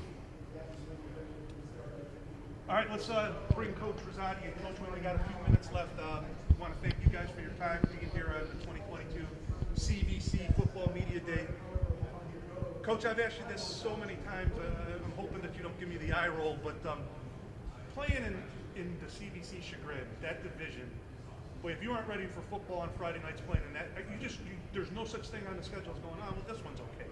And I think all that does is prepare you when you get into playing after Halloween, right? We always talk about you still want to be practicing in November, right? So how do you feel about participating in a conference that's so deep like this? Well, Bill, it's an honor to participate in the CVC. You know as well as I do, it's not like the old CVC, not even close to from the wars that we went through back in the day, week in and week out. It was truly memorable games. Not to say that these aren't, but the rivalries just really aren't there like they used to be. So, West Geauga going out to play Edgewood doesn't have the same, feel when West Geauga and Chagrin Falls go at it and things like that. So in that aspect, it's different. But the competition always is good, and everybody's very well coached. So we look forward to that aspect of things. But to have those old bitter rivalries whenever we can get them. So when West Geauga, next year we'll play Chardon, we'll play Aurora, we'll play Kenston. Those games to us will have more of a feel than, like I said, no offense to Edgewood or Lakeside, but it's a totally different feeling. But playing in the conference is a great experience, and like I said, they're very good teams and they're very well coached. So we look forward to it. Well, guys, I want to thank you for being here today and taking some time out of your Sunday. It's a pleasure.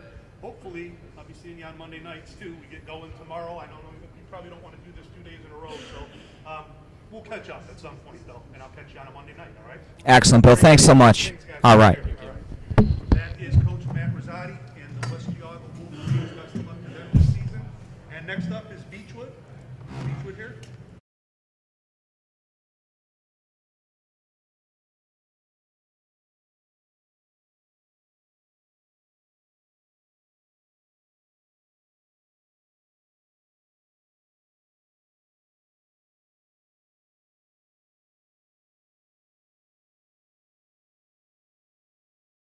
But you know what? I'll text you and just remind you.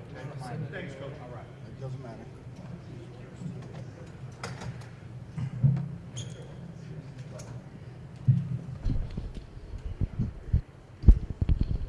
All right, back here live from Kirtland Middle School.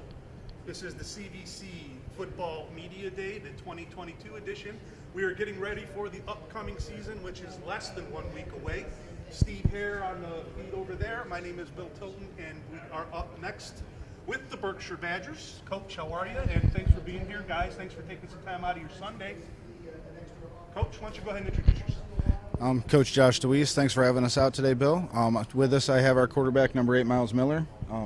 Number 12, Josh Brown, running back, linebacker. And number 22, Johnny Hayden, who's also a running back and an outside linebacker.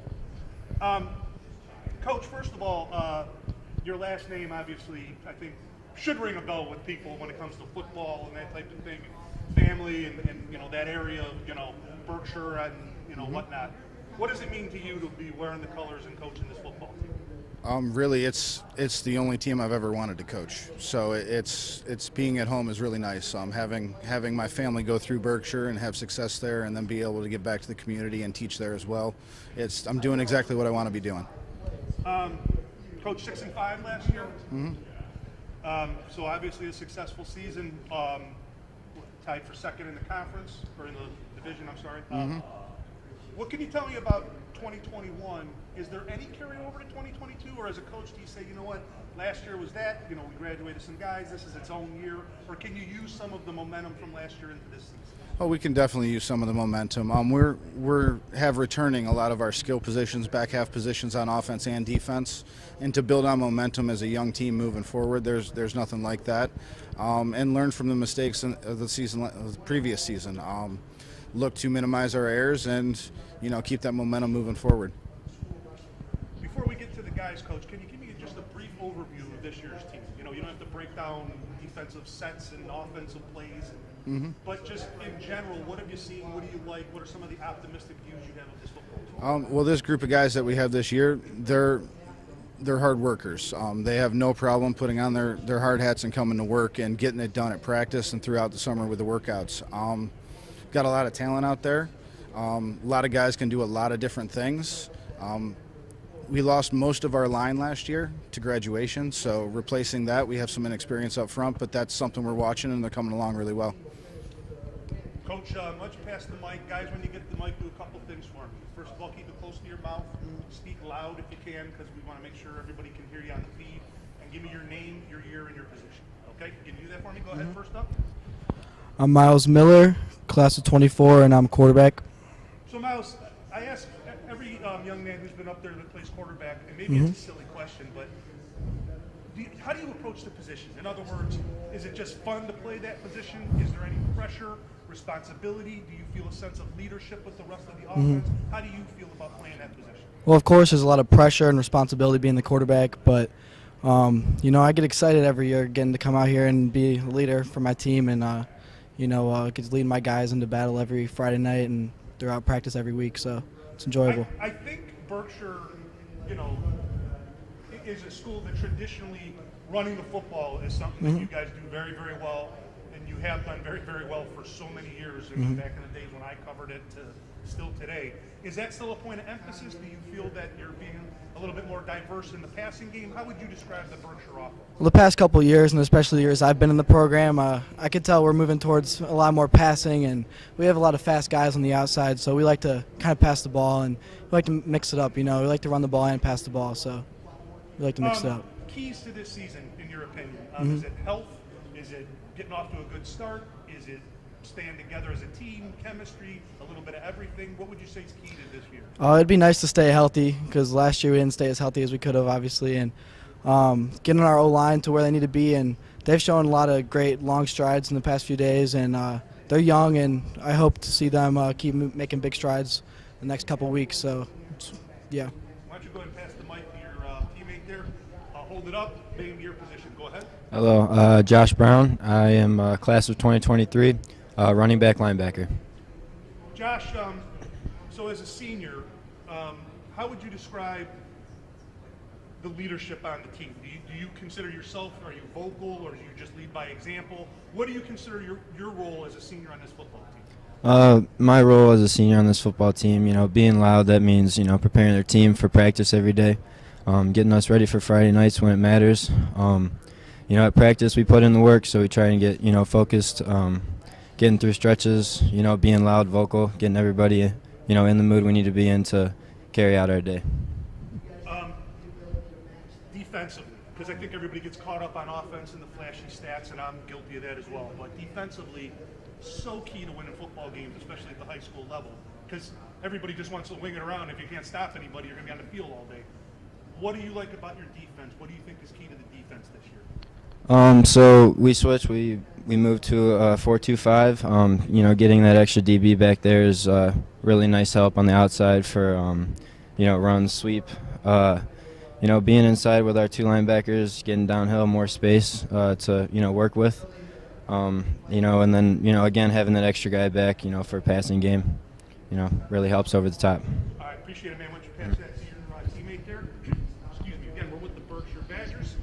You are watching the 2022 CVC Football Media Day. Next up, go ahead and introduce yourself. Johnny Hayden, class of 2023, running back, outside linebacker.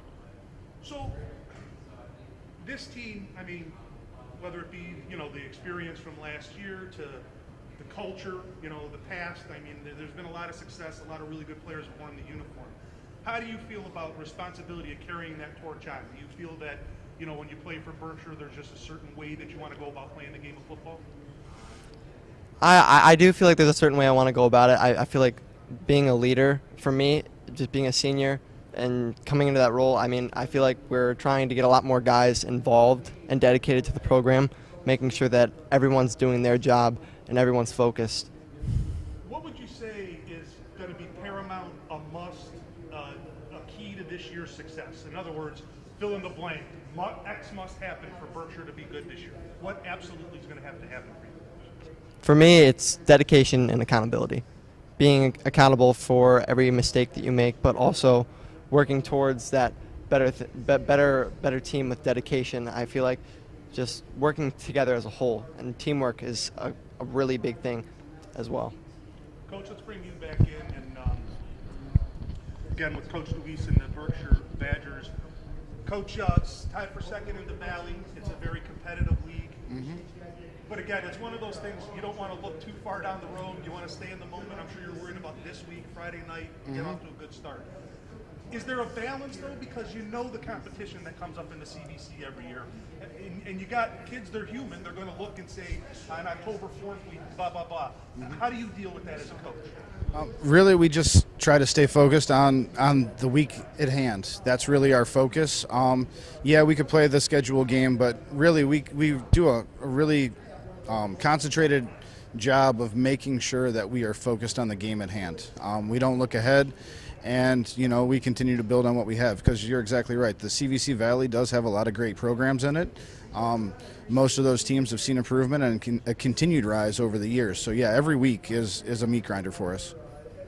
Guys, I want to thank you very much for taking time. Berkshire to Lake County ain't exactly around the corner for a drive on a Sunday, so thanks for being here, for participating. I want to wish you all the best of luck. Have a fantastic season, and maybe we'll see you again down the road. Okay. Thanks a lot, Bill. Thank you. That's the Berkshire Badgers. We'll be right back. Check. Beachwood's not here. I don't know if he wants me to take one of his guys.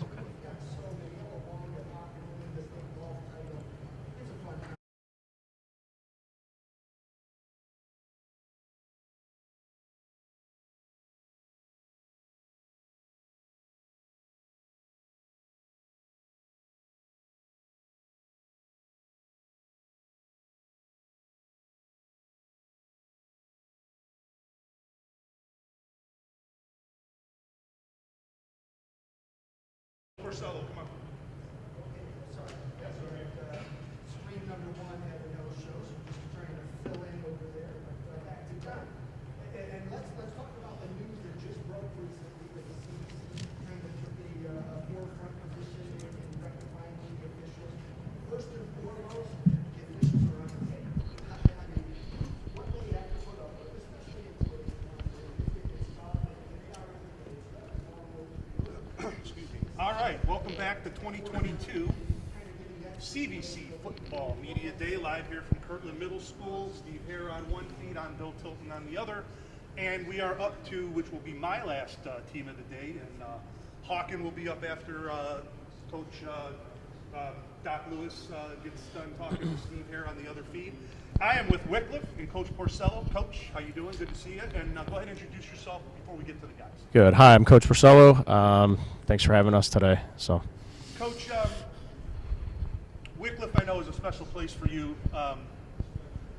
It's in the blood, if you will. So, what does it mean to Friday night to come out of that locker room, home or away, with those guys and wearing those colors? Because I know that's been an important part for you for a long time. Yeah, it means a ton to me. I always tell these guys I'm the luckiest guy in the city because I got to go to school at Wycliffe, play at Wycliffe, and now I get to coach these guys. So, yeah, it means a lot to me, and, you know, Friday nights are really special for me. So, Coach, you've had some success recently. Last year, obviously, was a tough year, so we're not going to dwell on last year. But, you know, there are coaches that really believe, you know, you don't learn as much winning 55-0 as maybe you do, you know, going through some adversity. Do you feel like the guys that are back this year with you that went through last year, did they learn something from last year? Well, we had a great run. It was a 5-year great run, and these guys were actually a part of it. They were freshmen and sophomores, but they were a part of that, so they got to see some really good football. And in last year, we returned one football player, so it was rough. But I will say this: as the year went on, these guys improved. We got better every week. By week 9 and 10. We did have a bunch of injuries, but we were getting better as football players and as a football team. So, I think these guys, we were really young last year, and they're hungry to improve and get better this year. Coach, big picture, general overall overview of your team. We don't need to get into specifics and defenses and offenses, but obviously, I think anybody who pays attention to high school football in the area knows Wycliffe traditionally likes to run the football. I don't think that's something you're going to get away from if I had to guess at it. But just, basic overall overview of what do you like about this? Well, this year it's kind of different. I think we have 42 on the roster, so our numbers are kind of high. We're still pretty young. We only have 3 seniors on our roster, but we do have quite a bit of experience, actually. Most of our guys are returning players. We're made up of some experience, but we're still pretty young, I would say. But yeah, you're right. We're going to run the football. We're going to kind of do what we do, and these guys are getting better every day. So that's kind of what we've seen in the summer so far. All right, well, we're going to come back to you and wrap up things, but we want to get your guys in. They've been waiting a long time. So, guys, when you get the mic, here's what I need you to do: hold it close to your mouth, speak as loud as you can. I know some guys are naturally just low talkers, but give me your name, your year, and your position. I'm Vincent Gardrilla. I'm a senior, and I'm a running back and linebacker. After going through a year like last year, is there extra motivation to get back on the field? Because, like Coach said, you guys had such a good run, and last year was tough because you only had the one guy back. But what does last year do for you when it comes to coming into this? Well, last year, like Coach said, we were obviously young. We had a lot of one-year starters, and so now this year we have a little bit more experience. So hopefully, we'll do better, and we've been hitting the weight room and just doing our best. What have you seen throughout the summer, whether it be 2-a-days, scrimmages, 7-on-7s, working out in the weight room, as far as development? Do you feel that this team continues to get better as you get closer to week 1? Yeah, we're definitely getting better. Obviously stronger because we're in the weight room. But like I said, if we just keep on practicing good, we'll end up well. Appreciate it, man. Why don't you go ahead and pass that microphone? And same thing, hold it up close to your mouth, name, year, and position. Hi, I'm EJ Mester. I'm a junior, and I play quarterback and safety. So BJ, as quarterback, kind of hands on the ball, running the whole show thing, how do you approach the position? Is there any pressure? Is it a leadership thing? Do you just try and go out and do your job, take your cues from your coaches? How do you approach playing quarterback? It's definitely a leadership thing. I'm kind of new to it.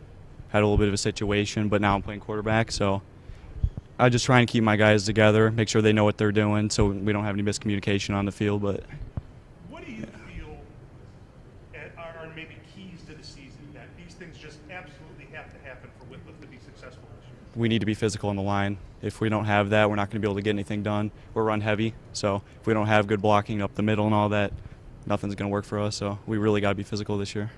Appreciate it, man. Why don't you go ahead and pass that mic down? Next up for Wycliffe. I'm Bobby Plum. I'm a junior. I play running back and linebacker. Linebacker? Okay, good.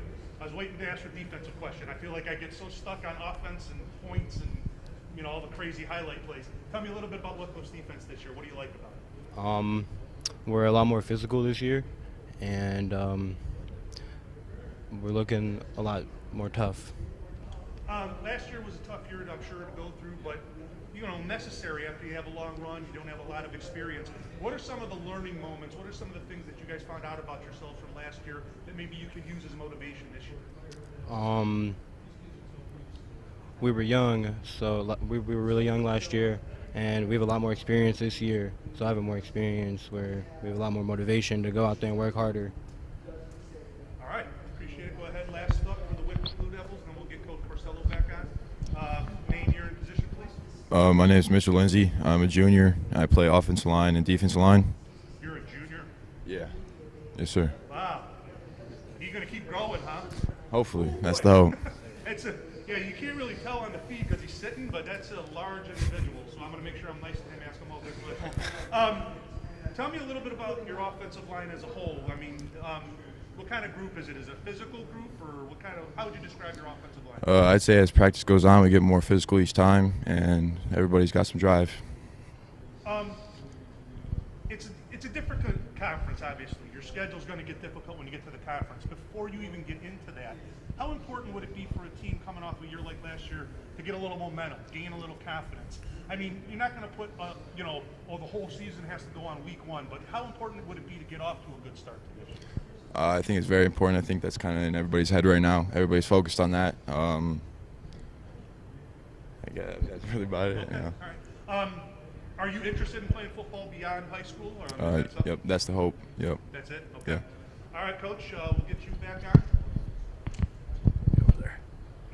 And Coach Porcel is good enough to join us as we wrap up CVC Media Day Football Edition here at Kirtland Middle School.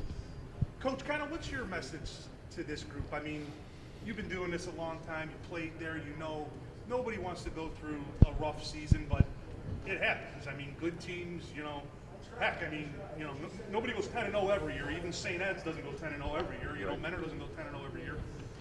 What are you trying to communicate to the guys? Is it just not to put too much pressure on turning things around? You can't turn it all around in one day or one preseason game, right? So what are you trying to tell them? Right. Last year was almost like a restart. We had to show them everything pretty much and coach them on everything. Just kind of walking them through everything they did. And this year it's been a lot better. And the message is look, we have to somehow build a confidence in us. We were young last year. They've put in the time in the off season. These guys have worked really hard, and it is going to pay off. And they got to believe it. They got to believe that the hard work that they've put in is going to pay off, and it will. It's like you said earlier, we do like to run the football. We want to be physical, and so we have to develop a little bit of that physicality. We're still starting. We're going to start, a couple freshmen, and we're going to start some sophomores.